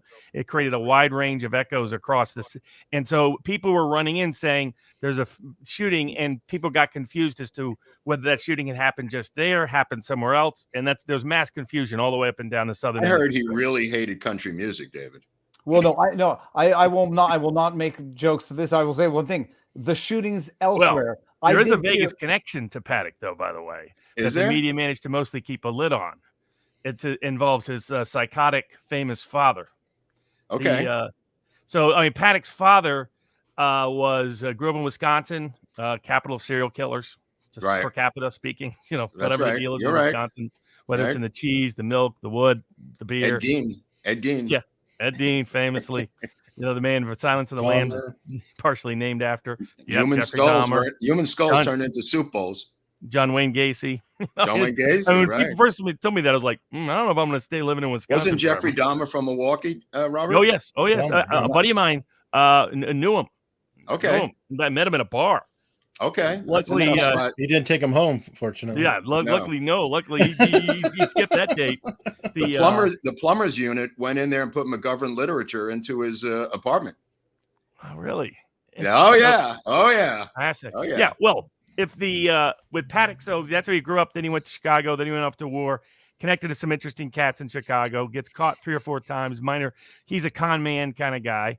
Got different confidence scams. That's where he marries, has kids, moves to Arizona. When what he does in his spare time is basically rob banks. And he goes Who's on the this? lam. The father of the shooter? Father of Right. the shooter. Right. Yeah. I remember this. Yeah. And the father was psychopathic. Right. But That's right. That's right. Where he got caught was Vegas. He got caught in downtown Vegas, and you got to ask yourself, why is he in Vegas in 1961? Right. Who is he doing some of these bank robberies for? What's the connection to Chicago Howard and Hughes or Sheboygan? what? Yeah, that kind of connection. Did somebody rat him out in Vegas? Whatever happened, he ends up in a shootout right downtown Vegas with an FBI agent, right. all that jazz. That's right. The story of the snag dad's him. better than the kid. Oh yeah. Well, they snag him. They take him to federal jail in L.A. And he famously is one of the most successful escaped convicts also in history. He escapes in 1967, disappears on the lam. They don't find him again until 1978 in Oregon, where he's running a bingo scam as a fake church. God, I love this guy. Yeah. This is So, an America's Robert- Untold Story, Mark. Yeah. How many times did James Earl Ray escape from prison? Oh, there was a bunch of. I was just watching something. Oh, I know, because MLK Day was yesterday. Right. I was watching one of Wasn't those it in Tennessee, Robert? I mean, all over the place. I mean, he was Brushy a Mountain, master. yeah. By the way, that's another Canada connection. Oh, remember James Earl Ray was hopping up through. It's weird. There's So was Ted Cruz's father. He comes out of Cuba and he goes right to Canada. Okay, well, hold on 1 second, Robert. Okay. I don't know anything about that, people. Nothing at all. I remember hearing about the Donald father's Trump criminal famously history. said, "What was Ted Cruz's dad doing on the grassy knoll?" That's right. or whatever That's it right. was. Well, the only Ted Cruz one I know about is him being the Zodiac killer, but that's another issue. I remember hearing about the father at the time and the brother, and everyone was like, "Okay, well, we write that off by saying it's a family of criminals." That even Well, the lends Vegas credence. suppressed that story because they didn't want people saying Vegas was the target, right? Right. And a possible motive is from that moment forward that Paddock's father disappears, never shows up in their life again. I was going to mention Kamala Harris. Yeah. Well, the father's Kamala Harris psychotic. went- she went to high school. Oh, that's West true. Town High. That's true. Yeah. Down my All street. roads go through Canada. Yeah, there's literally. there's some bad connection that comes through Canada. Right. Well, I just want to point out that Vancouver has the greatest streetwalkers in the Western world. But go on. No, I was going to say Canada is the pathway criminal country. But no, Kamala Harris went to Westmount High, up the street. I walk my dog in the backyard there. They have a track behind. But no, the Vegas. So what's the theory? What is the operating theory on the Vegas shooting? Because call me an analyst. I don't believe. There's a part of me that doesn't even believe that the individual was one who did it, that he might have been steal the gun, shoot people, kill him, blame it on him. There's no video evidence of him pulling the trigger. Right. And he's dead before anybody can talk to him. Yeah. So I would start interviewing those Saudis upstairs. That's those Air Force guys on the 13th floor who bought the floor from the MGM Grand. I mean, the other big mystery here is the weird security guy, right? Right. That guy who escaped. He fled, remember? Yeah. Where did he go, to Mexico? And they kept it, and then he came back, and then he did one interview. Oprah. And yeah, he did the one interview with Ellen DeGeneres. That was Ellen DeGeneres, that crazy, and she gives him a check. Yeah, exactly. And it's a very convenient cover-up interview. He never does another interview again. Was there 4 storylines initially, timelines involving him? First, it was afterwards, then it was before, then it was maybe it was in the middle, then it was during. I mean, so they couldn't keep their story straight to save their lives, right? On those kind of things. So there was clearly a wide range of issues there, and he had an unusual background before that. And there are aspects of his history that didn't quite make sense. So there's the body camera footage that they held back out for a long period of time. They held the body camera. There was no. It's not the case that there was an Israeli embassy in the same hotel, or was it just the Saudi embassy? No, not the MGM. The Saudis. There's the MGM Grand, Robert. Was that the? Yeah, I'm sorry. This was at the Mandalay the name of the hotel, but Mandalay Bay. Right. Okay. The Saudis had purchased a couple of floors that they used when they were in town. 1 floor or 2 floors. It's still in dispute. But they did purchase heavy duty military hardware that week, and they were in town celebrating. And they were pilots who and the Israelis did the same thing. A lot of nations do that when they buy jets from us. They send their pilots here to fly them back. Apparently Amazon doesn't deliver these jets. You got to come pick them up, which I didn't know. And these guys were there to fly back the jets to Saudi Arabia, and they were partying or whatever they were doing while the shooting was or was not going on. So I would start there. Yeah. And there's basically every angle was always going to be shut down prematurely that could implicate Vegas. That's why instead they leaked stories claiming that he was looking at a bunch of other cities. That's the only, and then they ended it and shut it down. But that's why they told the father's story initially, and then it receded very quickly because the father's story implicated maybe he had an old motive, the young kid stripped of his dad because of what happened in Vegas. That story could implicate Vegas, and any story that said somebody might target Vegas because of something unique to Vegas meant tourism went bye-bye, and that was not an option. Well, now, Eric and I have been waiting for the FBI report to come back on the DNA on the bullets used in the Baldwin case. We're yet to hear the FBI's forensics did you return, right, Eric? I mean, have we ever? What about the autopsy? What about? I mean, there's a ton the of coroner's report, the autopsy. According to Alec Baldwin, who was ordered not to talk until the investigation was over. They have until February or March. Hold on, I got to do this, by the way. Bigfoot and aliens. I don't even know. Is that what the guy says in the famous meme? I think it's about the meme. Bigfoot and aliens. Okay, let's see where that goes. Very well. Mark, did you just let a cat out of the bag? Because you said bullets in plural in Baldwin. Mm-hmm. Do you know something that we do not know, sir? You're going to have to tune in on Friday. I can't help you here, David. We have a show on Friday.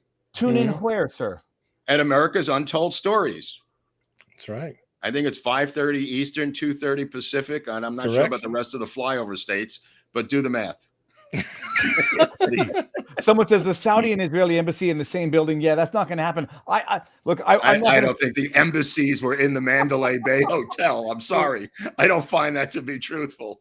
I quickly Googled it. There was also a Chabad synagogue on the ground floor. There was a moil operating on kids. I mean, no, it's next to the mosque. Mark, they had adjoining doors at the mosque. 12th floor, No, it's like adjoining suites. Yeah, the mosque to the synagogue. They just kind of walk back and forth. On the ground floor makes sense so that you wouldn't have to use the elevator on Shabbat. But on Shabbat, right. Where was the last party center before the official 9/11 hijackers left before. I mean, one of their first party centrals before they just started doing off to do their hijacking was Las Vegas. So, you know, And Vegas also- pops up in all Yeah, kinds of yeah. unique and interesting ways. Well, what in a happens lot in of these Vegas apparently doesn't stay in Vegas. They fly back to Saudi Arabia. Isn't there an Air Force base right there, Robert? Nearby? Nellis Air Force Base. Nellis. Yeah. This is right in the right-hand corner. Big military. That's where they town, picked Vegas. up their jets. Vegas is, you know, you had Howard Hughes here connected to the defense contractors, obviously organized crime, long-standing ties. Vegas was the money laundering capital of the world for a long time. They've made that more difficult now, Right. but it's still a center of activity, and of course, it's party central for a lot of criminal elements. On top of that, so you just put all that together, and Vegas just becomes a natural place for conspiracies to be touched in one way, shape, or form at some time or another. It's the Casablanca of the United States, put it that way. And the problem is, the Vegas shooter may have been somewhere connected to that, and Vegas didn't want anything connected to Vegas, so they wanted it killed quickly for their own reasons. Right. And everybody else who don't know what Paddock might have touched, don't want that to get exposed either. So, going back to Mark's point about, you know, the arms aspect, it was also very suspicious. He was able to buy the amount of guns and bullets he purportedly bought. Didn't he have a trading license? Didn't he have an FTL license? He had to have had, but even the way that was going on, my view is some inside the system, they must have listed him as as government supported at some level, put it that way. Right. Because otherwise they would have been all over him. Yeah. So that was very suspicious from day one. His source of money was very suspicious. And when you tie it into real estate, gambling, and guns, you've got perfect money laundering opportunities out the wazoo. And that would be the more logical operation of how he made his money. He's a front guy for money laundering. Yep. Well, getting back to conspiracy and Lincoln, we're going to be doing a deep dive on the Lincoln conspiracy for Abraham Lincoln's birthday, right, Eric? Or President's Day episode. Oh, President's Day. Yeah, we're going to get into. Want to be patriotic a little bit. We're going to get into. Well, if so you get into the war secretary and all of that. Oh yes, we're doing the whole thing. We're doing Mary Surratt's son who fled to Europe, came back years later, was never. They let him go. Didn't he also escape through Canada somehow? Yes, he went up through Canada and somehow took a ship to Europe. And the came doctor back years later, they said, "Who cares anymore?" The doctor who's descended to CIA. But we're going to get into each of the characters in the Lincoln assassination and do a deep dive to prove that there can be presidential assassination conspiracies in the United States. So it says, my brother, father, grandfather, and I have all worked for the NASA or Skunk Works. Space conspiracies. Talking about Burbank. Yep. People don't understand the physics, gravity, and radiation effects on electronics, etc. Fair enough. But then he's right. He's right. Yeah, we don't believe you. You're a NASA mole, and you're trying to perpetuate the. But a conspiracy theory that has just come and gone in terms of a commemoration day. What can we discuss about Martin Luther King Jr. Day? And elucidate those who do not know. People forget there was an actual trial held in Memphis, Tennessee, that a jury found a conspiracy killed Martin Luther King, and that James O. Ray probably wasn't the person who pulled the trigger that killed him. So and James O. Ray has Patsy tattooed on his forehead. Man, does he have a Patsy? And he had a nice Mustang too, right, Robert? Yeah, and he had a corrupted lawyer who pretended that he didn't, coerce his plea. Right. Watching his testimony before the House years later was fascinating. I never tell anybody to plea. I tell them the consequences if they don't. Well, all you got to say is, how does this two-bit burglar end up with phony passports in England? I mean, come on. Exactly. Give me a break. He wakes up one day and says, I got to kill Martin Luther King out of a bathroom window with phony passports and go to England? Oh, these freaking kids are driving me crazy. Well, I do wonder who was on the inside of the MLK, because MLK was like somebody at the hotel had to have been part of it, because he wasn't ever supposed to be having a room facing out. So hold on. Right. Back it up to the very beginning for people who don't even, I mean, we all know that Martin Luther King was assassinated. Some people say it was the FBI, whomever. Context. How did it happen the day of? Where was he staying? Why was he there? And how did it happen? Well, he was April in 4th, town for a 1960 garbage strike, right, Robert? To Yeah, April promote sanitation worker strike in Memphis, Tennessee. Memphis Right. was run by the corrupt Crump political, the old, or vestiges of the old Crump political the machine in Lorraine Memphis. Motel was the place he was staying, and an open balcony. Correct. But what he was supposed to have happened was April 4th, 1968, when he was shot and killed. He gave a famous his famous "I'm not fearing any man's" sermon the night before. Yes. Because he had tried to keep the protest peaceful. Infiltrators had come in and made it violent, and that made him enraged. Yep. And so he was like, "We got to get disciplined."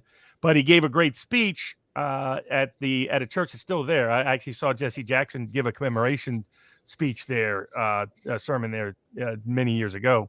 The old school black church, great church. That's where he said, I've been to the I'm not fearing any man. I've seen the coming of the Lord. I've et cetera. I used to have all of his tapes, all of his speeches on little cassette tapes when I was a kid. Wow. Yeah, it was one of my favorite little gifts. Wow. And I can still hear those speeches.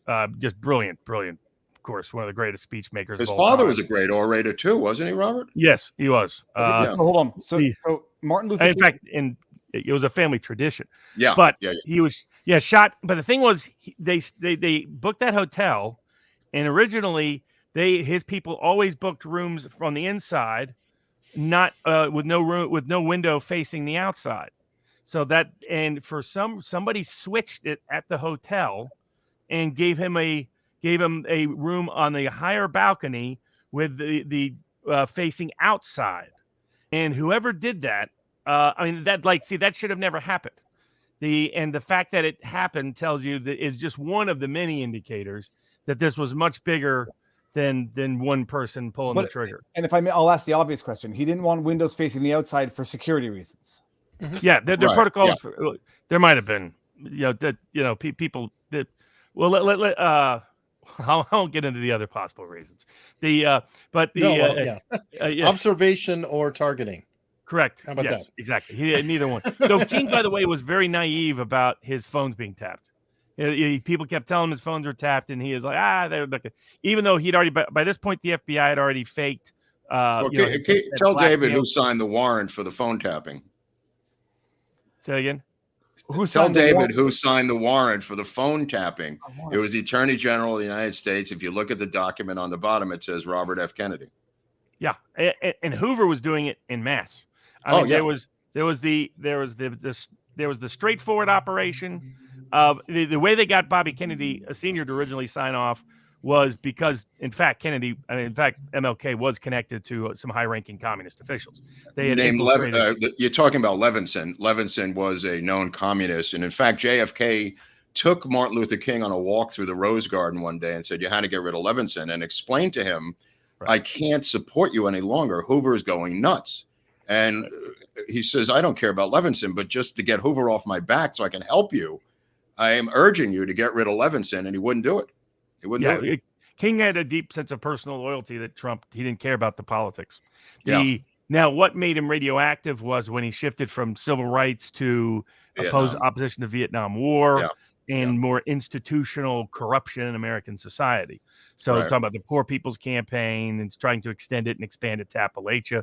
In fact, where you see James Ellroy's book in his American Tabloid trilogy and Bloods Are Over and Code 6000 is if you watch, what he does a great job of doing is showing you how King's speeches and Bobby Kennedy Sr. speeches in 1968 were paralleling one another and were increasingly radical in their political language of challenging institutional corruption, and that the real problem is sort of without saying it, an institutionalized deep state that's killing the country and corrupting the country. King they had one mutual enemy, and that was LBJ for both men. Not surprisingly, not surprisingly, moments, literally weeks and days after he said, "I'm not running for re-election," both men are dead. Yeah. Well, and you look at the and then they had Hoover and you had the CIA and you had but Hoover was a pit bull under LBJ's chain. I mean, Hoover wasn't running wild under LBJ. I mean, he had him on a chain, and obviously he had a thing for MLK without a doubt. So, but hold on. Paul says, so MLK, his entourage, security all failed to have noticed they were on a second floor balcony. How was Martin Luther King shot? What happened was when they checked in, they were given different rooms than what was originally requested. And King was just not one of those people that pushed really hard about it. So yeah, they knew they were on the second floor balcony, but it wasn't what they originally booked. Right. And it wasn't their consistent protocol. So what it tells you is it's kind of like the Kennedy assassination. I was going to say, like a different route that somebody was driving, perhaps? Yeah, that's what they did in Dallas. Yeah. Right. You look at all JFK assassination, he goes a route he wasn't supposed to go. Right. Robert Kennedy assassination, he gets led through a path he wasn't supposed to go back through. Martin Luther King assassination, he's in a room he wasn't supposed to be stationed in. It means key people on the inside had to play a facilitating role to make sure the assassination happened. And it's a sign of a broader action than one culprit, than one lucky shot with a guy who leaves the gun behind. I mean, Speaking of leaving the gun behind, you see what this is, David? This is a clip from a Mannlicher Carcano rifle. And when it's empty, it ejects onto the floor of the school book depository where it was not found.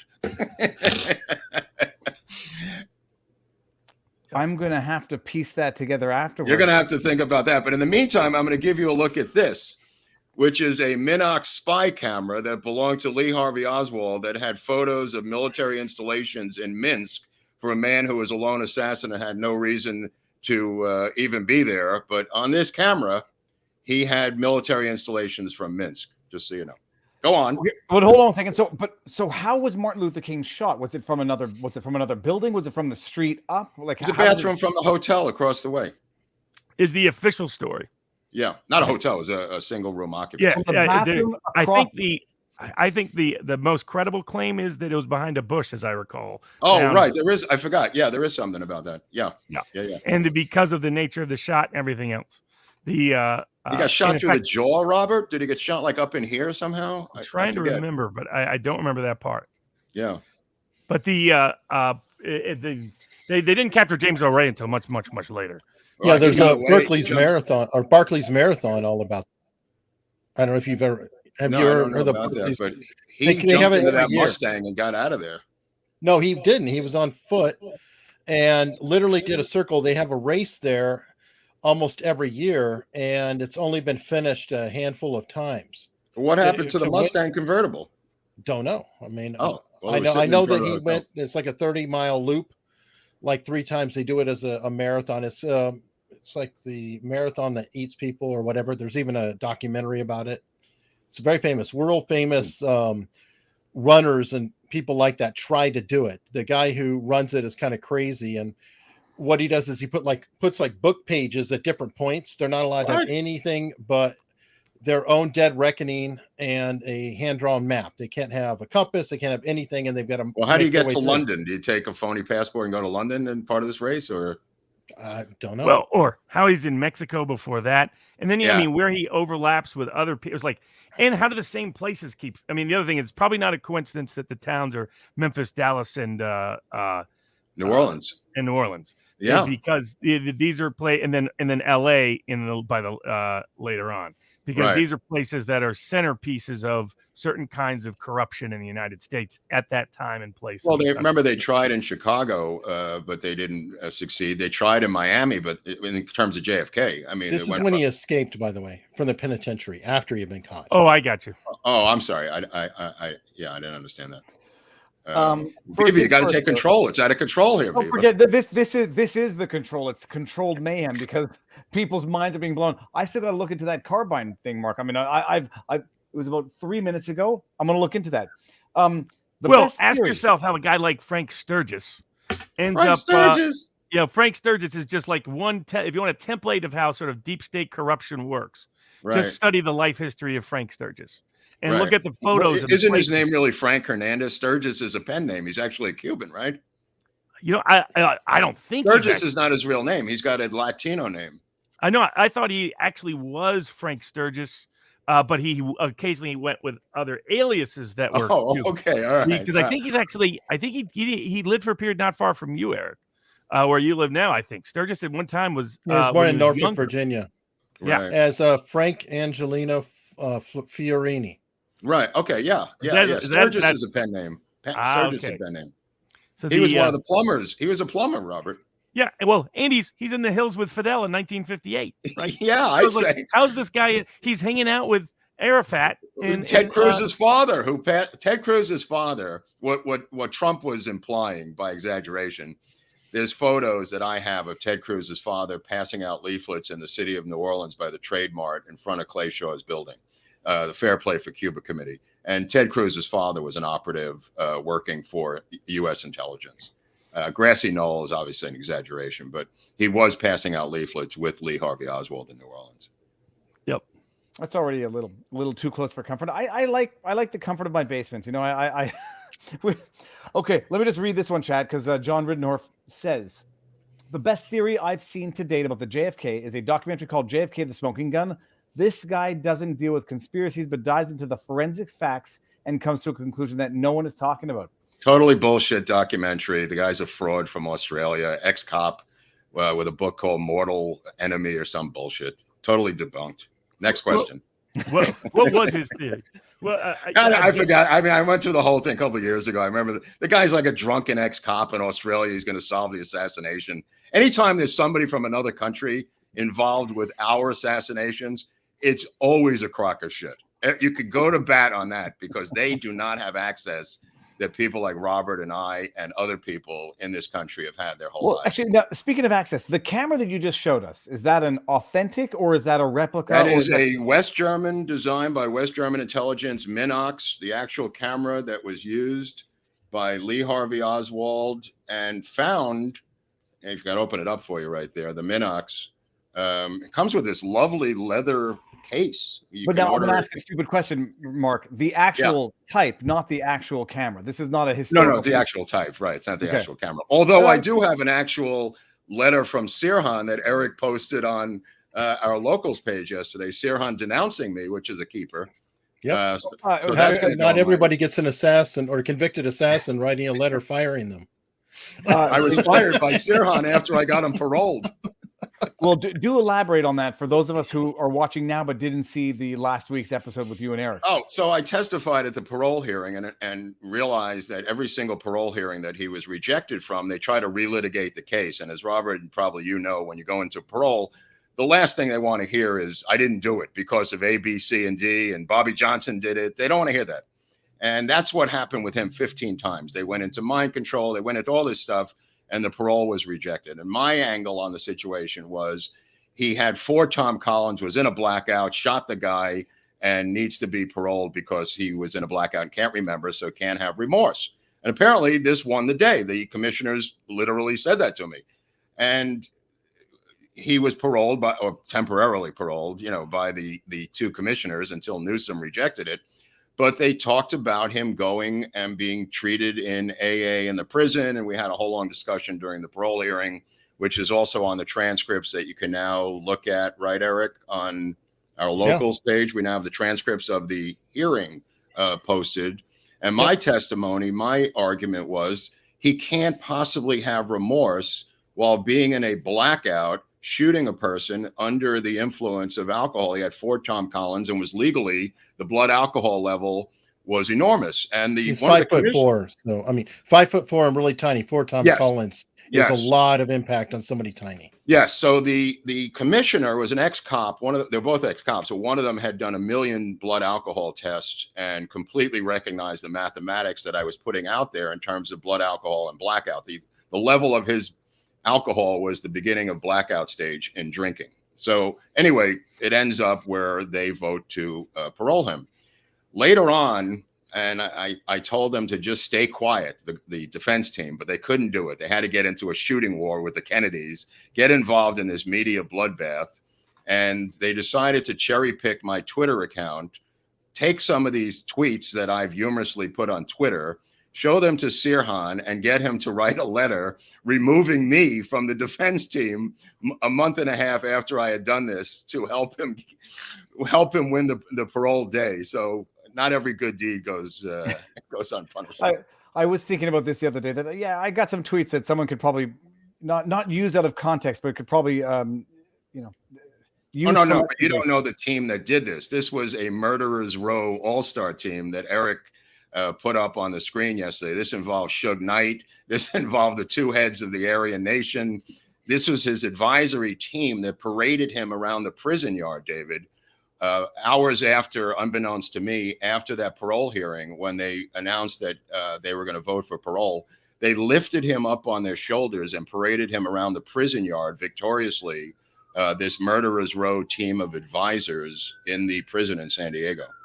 But no, so here's the question: There's a Suge Knight connection. So yeah, that Suge opens was up in a on it. whole nother set of conspiracies. Go ahead and load my screen, David. Notorious B.I.G. First of all, Tupac, who Rampart Division. Load my screen, David. And hold on, before we get there, one question. First of all, okay, Suge Knight said Tupac that he was accused of. Here they are. This is the all-star team. This is the woman who is the prison advocate, Jen Abreu, and her advisory Sirhan staff. These are the people that Newsom couldn't even let out. And he let out 700 murderers this year. These are the guys, two heads of the Mexican mafia, Suge Knight, and a pantheon of the top killers in the state of California. Yeah, here's one of the sweethearts. This is the main speaker. This was a guy who was the main advisor to Sirhan on how to beat the parole system. What was the guy? Do you remember his name, Eric? Yeah, it's Joel Baptiste, Joel one of the Baptiste, top figures in the Aryan Brotherhood. He was the Aryan Brotherhood leader. Yeah, these are the guys that are still in prison, even with Newsom and Gasson operating the state of California. But why? So what's the reason for which Newsom? He overturned the parole, correct? He overturned his number one reason was his love of Bobby Kennedy. He says repeatedly in the documents that Kennedy was his hero. Go and pull up my screen again. I have it up. Yeah, Sirhan, maybe Eric has it. Yeah, the document here. Number one, and the first bullet point on number 3, if you look right there, Robert, it says, while on the top right there, while in police custody, after his arrest in June 1968, Mr. Sirhan admitted that he had assassinated Senator Kennedy in a recorded statement. That's an absolute lie. That never happened. That's the first bullet point by Newsom in this document. That is a bold-faced lie, my friend. And then the second part where it says, right below that, the evidence that Mr. Sirhan shot and killed Senator Kennedy in an act of premeditated, murder is overwhelming and irrefutable. I just want you to remember that. How many books, how many movies, how many? Well, he loves Bobby Kennedy so much that he's going to continue to cover up the real reason why he was killed and who killed him. Yeah. Yeah. These are two. I mean, the Noguchi autopsy was called a perfect autopsy by LAPD, the DA's office, the prosecution, Cyril Wecht, the United States Army. It was literally, quote unquote, called the perfect autopsy, Thomas Noguchi's autopsy of RFK, that he was shot point blank range behind the right ear, underneath his arm, and in his back from point blank range. Robert, I want to get to what you just said a second ago. I'm just going to read this. I accept your criticism, but I call Occam's razor. What's more believable, some crazy conspiracy with many moving parts, or the simple chance that a Secret Service detail that had a negligent discharge in a follow car? So I'm not sure. I'm not sure what they're talking I about. think this is defending the Australian movie. I okay. have a feeling. I just remembered the guy's crazy theory. He was shot from behind by a secret. Dude, it's insane. The total thing's insane. That's what he was referring to. Yeah. Setting that aside, Robert, what would have been the real reason for which Robert F. Kennedy was assassinated? Oh, I mean, if you go to, my favorite trilogy is the American Tabloid trilogy by James Ellroy, who also helped write the screenplay for Rampart, which played by Woody Harrelson, which reflects back on the corrupt Ramparts division that's connected to Suge Knight, that's connected probably to the murders of Tupac. Again, unsolved murder in Las Vegas, another Las Vegas connection, and then Notorious B.I.G., L.A., another L.A. connection to the Kennedy assassination late 1968.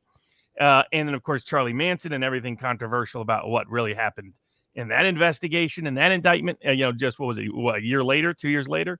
So, Suge Knight said to Sirhan, he said, they've got you accused of killing a Kennedy. They're accusing me of killing Tupac Shakur. So he said he was able to relate to Sirhan. Yeah. Was amazing was, Suge Knight had basically large parts of the Ramparts division on payroll. Right. But what I think the question is whether that was part of something even bigger. because this Right. also connects to the explosion of crack cocaine and Freeway Ricky in the mid 1990s in LA.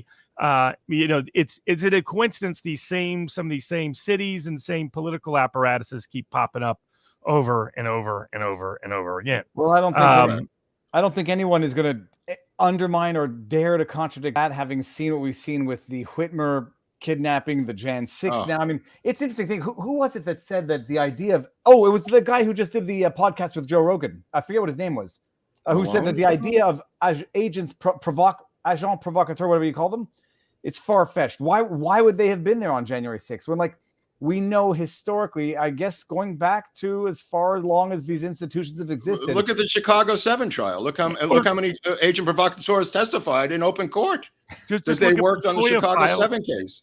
the FOIA file on PatCon.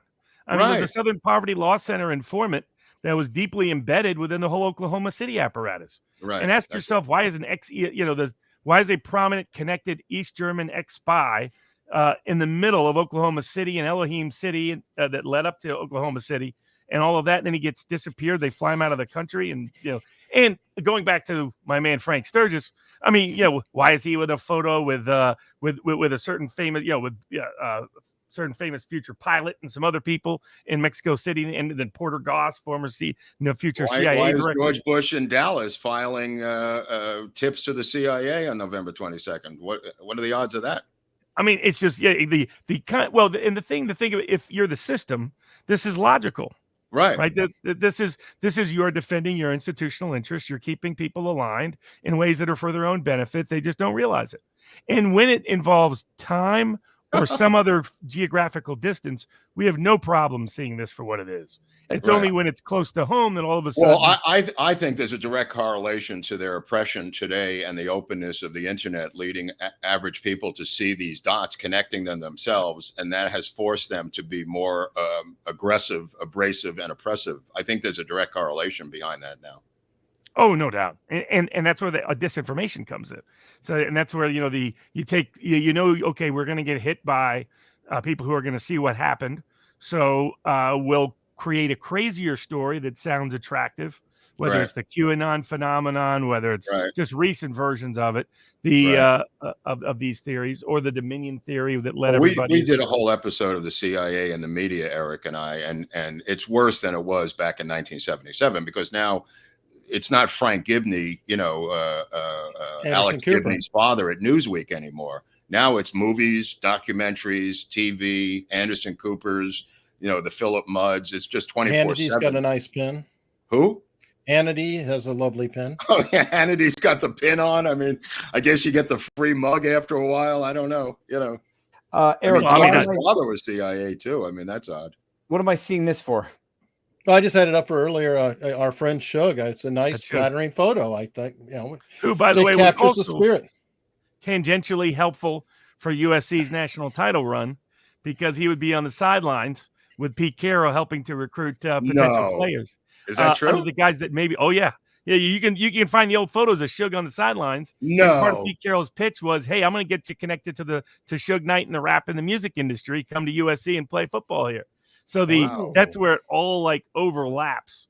I remember going to an old school restaurant with an old school FBI guy, an old Hoover FBI guy, who was telling me story after story, and the whole place was filled with girlfriends of USC football players that were getting paid quadruple the norm as a backdoor way to get cash in before NOIs were around. Hold on, I'm gonna bring this up. Jasper T. Jones has said this earlier. 5,200 and give or take watching, and only 1,700 thumbs up. Feds are watching. That's a joke, everyone. Go ahead. No, a lot of times. No. Watching, by the way. Feds and CIA have to. If they're not watching, they're not doing their job. Attention, feds. Attention. That's how I got cards like these. Right. I was surprised by who was tuning in. No, Mark and I have a rule: when CIA is watching, we expect super chats. Yeah, we'd like them to pay for the privilege, the entry. I haven't tried that. I have not tried that yet. So, I'm not even going to try to do it, Rick. There was. I can't do it. Talking about Wikipedia the other day. Go ahead. Going to Hollywood. What do you think of City of Lies? Because that was an interesting movie. It's about the Tupac, Notorious B.I.G. assassinations. It has Forrest Whitaker in it. It's Johnny Depp in it. It was supposed to come out, remember, 2 years ago, and all of a sudden, Hollywood just dropped it. Oh, I They don't wouldn't know. dis- That's a good question. I They don't wouldn't know. distribute it. You could only get it like on a DVD in Italy for a while. Okay, I'm gonna but make some phone calls after this show and get to it's- the bottom of this. I'm gonna make some. I didn't know that. I'm gonna get to the bottom of this. It's I'm gonna now make- available on Amazon Prime, but they just did this quiet release a couple of months ago. Oh, Just wow. direct, but it was like you look at the actors, and it's about the cop who stumbled into it. Because that's a lot of the people that unravel these, whether it's a Mark Lane, as we were talking about at the beginning, other people, they're people who just often they're very naive. Yes. And they stumble into the conspiracy. Gary Webb, classic example of that. Yes. Most of the reporters that uncover these extraordinary conspiracies were never covering conspiracies before. Right. They're just reporters who follow their lead, or Right. investigators following their lead. And they're usually shocked by what they run into. The story of the whistleblower, portrayed later by Rachel Weisz, doesn't realize what she's stumbling into. We were talking about it with Inner City Press last time about the UN and deep involvement in human trafficking, and that's portrayed in. I don't have the home phone anymore, but it was. I gotta tell you, Mark, I asked the same questions. I wonder if I'm in trouble just hanging with you now. I think. Oh no, it's definitely guilt by association. You know what I mean? People said, let's talk Tonga, but what's going on in Tonga? Is there discussion? I have no idea. It was some sort of a volcano went off. Yeah, well, that's what I thought, unless someone's suggesting it was something else. But okay, no knowledge on Tonga. We let's assume we have 10 minutes left. We're going to keep it under 2 hours or 2 hours. For those somebody asked about Deep Throat. Deep Throat was a deep state hack for J. Edgar Hoover. That's who Mark Felt really was. Mark Felt was embittered that he didn't get the promotion, right, Robert? Exactly. Well, he did get it. One of Nixon's good things was to try to purify the FBI of Hoover's institutional influence. I'm going to ask a stupid question. He paid him back. And in fact, I made that argument to Ben Bradley years ago when he was at the Post, because this was before it was known who Deep Throat was. And Ben Bradley, famous editor of the Washington Post, and I said, what if the reason you and Woodward decided not to disclose who Deep Throat wasn't to protect the whistleblower, but was to protect how your source would seriously raise questions about the credibility of the story, your source was actually a corrupt source itself and not some honest whistleblower. And he just smirked and said, JFK's mistress, Mary Meyer, a beautiful blonde, she looked like Marilyn Monroe, was murdered in a park while she was jogging. And Ben Bradley was her brother-in-law. And he went over to her house to get her diary, where he found James Angleton from the CIA. Cord Meyer, her husband, worked for the CIA. So Angleton was there looking for the diary, and Ben Bradley ran into him. And I thought, what a cluster F this thing is, right? What are you doing here? You know. Exactly. I had one question about Deep Throat. I'm going to ask the stupid question. Was he named after the Linda Lovelace movie, or was the movie named after him? Yes. No. He was named after the movie. Why? The movie was popular at the time. Yes. Okay. Yeah. So nothing. And you want to know what Deep Throat is, or do we have to? You want to know what Deep Throat actually is, David? Is that what No. I know the plot of the movie. I know the plot. Oh, you do? Okay. You don't need to. Okay, I'm in trouble now. One watching now came right up when you said the CIA are watching. Did anyone else catch that? Did one watching now came up? Okay, I don't know if that's a joke or not, but hold on. Yeah. Debbie O, I like this. This convo reminds me of my parents and grandparents' parties when I was a kid. They knew so many people and so much stuff. The conversations were fascinating. You hope they forgot you were in the room, so they'd keep talking. Well, except we're wearing clothes. Those people were completely naked at the time, and they were in the 70s. I'm sure they were on acid. But definitely the same. Do I even want to read this one, Jen? Denmark got drunk. I fooled around with a statue. I don't know what this. Somebody confessing and their great documentary about Jan crimes 6's or capital something. punishment. Yeah, I'm gonna look that up. I want to try to have Nick Searcy on. I'm gonna reach Let's do this. I'm gonna screenshot this so I don't forget. Let us pregnant pause, Viva. Well, if we're talking about the sequel to Deep Throat, I mean, that's that prevents the protect pregnancy, folks.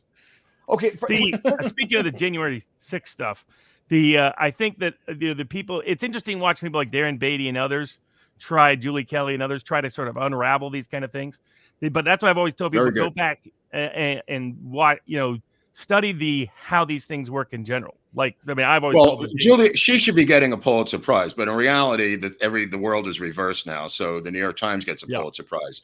If you read The Gray Lady Winked, which came out in October, a great book about the history of the New York Times, In 1939, on their front page, it says Poland invades Germany. You got to read that story, because that guy got the Pulitzer Prize for buying into the propaganda from the Third Reich, who is the source of his story. And it says that Poland invaded Germany in 1939 that day, and that Germany had to retaliate. And he got the Pulitzer Prize. Obviously covering up the horrendous Ukrainian famine that the New York Times did, for which they also got Pulitzer Prizes. The homologator, I believe. Cass Arthur says Groubert would probably think Tommy Robinson's upcoming documentary on the blank of Britain is a conspiracy theory. No, I don't think anyone here would think about that. I think we've followed that story enough to know. Though, like, that's not so much. Like, I mean, I those are interesting stories about the cultural politics of what's taking place, but it doesn't go to the heart of institutional power. Right. In my view, that's why those stories are interesting to me, but they're nowhere near as interesting to me as other deeper institutional power stories that are about creating mass formation psychosis in the United States and the world as is currently we're experiencing. Did you say mass formation psychosis? AP did a fact check. It doesn't exist. Which is, of course, that's exactly. I thought that was a Babylon Bee headline because that would no better proof that mass formation psychosis exists than the institutional press tells you there's no. It doesn't exist. The fact checker here. Nothing to say here. Move on. Someone had said it's a legitimate comment. It should not be called psychosis, because I think that does it's confounding two things, one of which is a legitimate mental illness. I'd call it mass formation hypnosis. Mass formation. Well, he did say hypnosis in the interview. He did refer to it. But and that I forget which fact check it was. This is talking about Robert Malone on Joe Rogan, and they said Malone suggested that mass formation psychosis was the reason why people were denying the vaccine efficacy. I was like, holy crap. You didn't even have to watch the interview. Just a highlight, you would have known he wasn't talking about. Well, I drilled down a little bit as to who these fact checkers were a couple months ago, and they're former freelance writers for Penthouse and the LA Weekly, and guys who couldn't get a job when these publications collapsed. So they're not exactly a great source, the fact checkers. We know what happened at Snopes. I'm not going to denigrate people who sit at home in their basement and Google stuff to find the truth. They're just hacks. And they spin things with terminology. First of all, I don't even know that they watched the original source, because everyone knows who saw it. What's his name? Robert Malone was talking about how Germany descended into the madness through mass formation psychosis. Nothing to do with the efficacy of the vaccine. So it's a lie. Most people don't even know it, and most people don't care. And I've had too many discussions with people who just don't care, and doesn't go anywhere good. By the way, Robert Barnes was introduced to the history of Snopes and the owner and his illustrious wife in America's Untold Stories, Finding the Dots, Part 3 of the Alec Baldwin series. Right. We had a picture of her up, didn't we, Eric? Wasn't there? Well, we did, and I did not. This is Snopes. I could have picked moving pictures of her, but I would be kicked off of YouTube. Oh my! Yes, they're out there. On this is Snopes hub sites. Who fact checks the Snopes family? How do they get fact checked? Well, what was amazing is Snopes. That whole Snopes sub story reminded me of right out of LA Confidential, where I got the title "Hush Hush" from Danny DeVito's character. Always on the QT, the off the record and very very hush hush. It's you have to have that character out there, right? Yes. That's what the National Enquirer guy has been for various select people that paid him the right money in the right places. David Pecker. Mark's former boss. Yeah, I worked over there. I was hired the week the anthrax killed the photo editor in Florida at AMI. David Pecker brought me in. The guy was killed by the anthrax killer, who turned out to be a government operative, right, Robert? Yep. Yes. Who actually got a medal from Bush for doing so good. Yeah. Then he killed himself, I think, later on. Yeah. Well, right around the time that he could talk and tell stories. Right. He Epstein himself before Epstein himself. That's right. Pecker had an interesting operation because he made me the editor, David, of the Weekly World News. And I had to become the official Batboy editor, and I had to write about Batboy. And anything you covered in the Weekly World News or the Enquirer, you had to go into a Quonset hut. In that Quonset hut was 50 attorneys that you had to go before. And if you were the subject, if your articles were the subject of a lawsuit, not only were you responsible, you were immediately fired. So anything you wrote had to go be vetted by this room of 50 American Media Incorporated attorneys that vetted every National Enquirer and even the Weekly World News articles, which were crazy anyway. I was going to talk about the one fact check. Speaking of the fact checkers, hack checkers. Ooh, hack checkers. What is that? A separate job?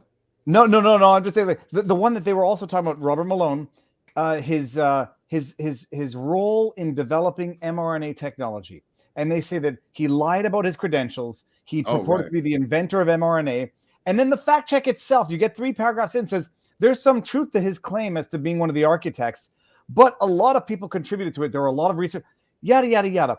It's the fact check. We all know this. Fact checkers are liars. Snopes. If nobody knows the nitty gritty, it's worth reading into. But yeah, not for this time. Before we ended, people, we're going to go a little over 2 hours. Mark and Robert, where can people find you? Well, I'm at Lord Buckley. I'm apparently on both Twitter and Getter now. I'm on both of these things. And also I'm the co-host with Eric at America's Untold Stories, which seems to be like a regular gig now, apparently. Based on some of the comments in this chat, we might have to make a monthly regular gig out of this. And maybe this might be fun. We should do this on a regular basis. Otherwise, it's going to go for hours. No, well, that's the thing. And I need time to like bone up on my information from some of the stuff I've learned. I have casting couch things I got to do, David. I don't have time. I'm in Hollywood. I don't have time for this. But Eric made me do this. Who is Lord Buckley? I mean, I know you mentioned it before, but who's Lord Buckley? Lord Buckley. We're going to do a show on Lord Buckley. Lord Buckley was a underground performance artist in Hollywood who influenced Lenny Bruce and a lot of others. He operated with a black patois with a British pit helmet, and rewrote such documents as the Gettysburg Address and Jonah and the Whale. And he was a guy that obviously Bill Cosby stole his act from, the Naz, and a legend among comedians. Let me just put it that way. Okay.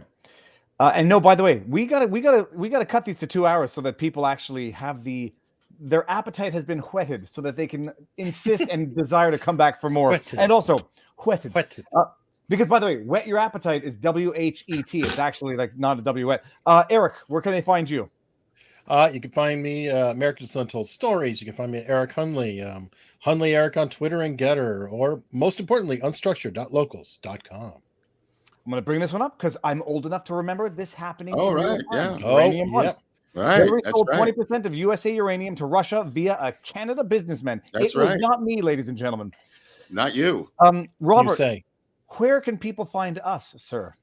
Yes. So if you want more this kind of exclusive content, and you can go to the Hush Hush content series at vivabarneslaw.locals.com, where we discuss a lot of these kind of topics on a regular basis. All right, people. Now, Winston is my spirit animal. Please make this a regular thing. 4 of 6 of my favorite YouTube personas are here. Add the Duran, and you've got all 6. We can make it happen, people. You may have too many people. I've seen some of those shows where it's just too many. 4 seems like the limit of anything. On 4 seems like the limit of meaningful discussion. If it's a massive trial, 10 in there and you whatever. Crazy. It gets out of hand. I was going to say something. Okay, so by the way, and plug away for Friday because you've got exclusive stuff on the Alex this Friday, this Baldwin episode is going to be a blockbuster, even by our standards. We've got some internal crew members that are now starting to come out of the woodwork. Let me just say that.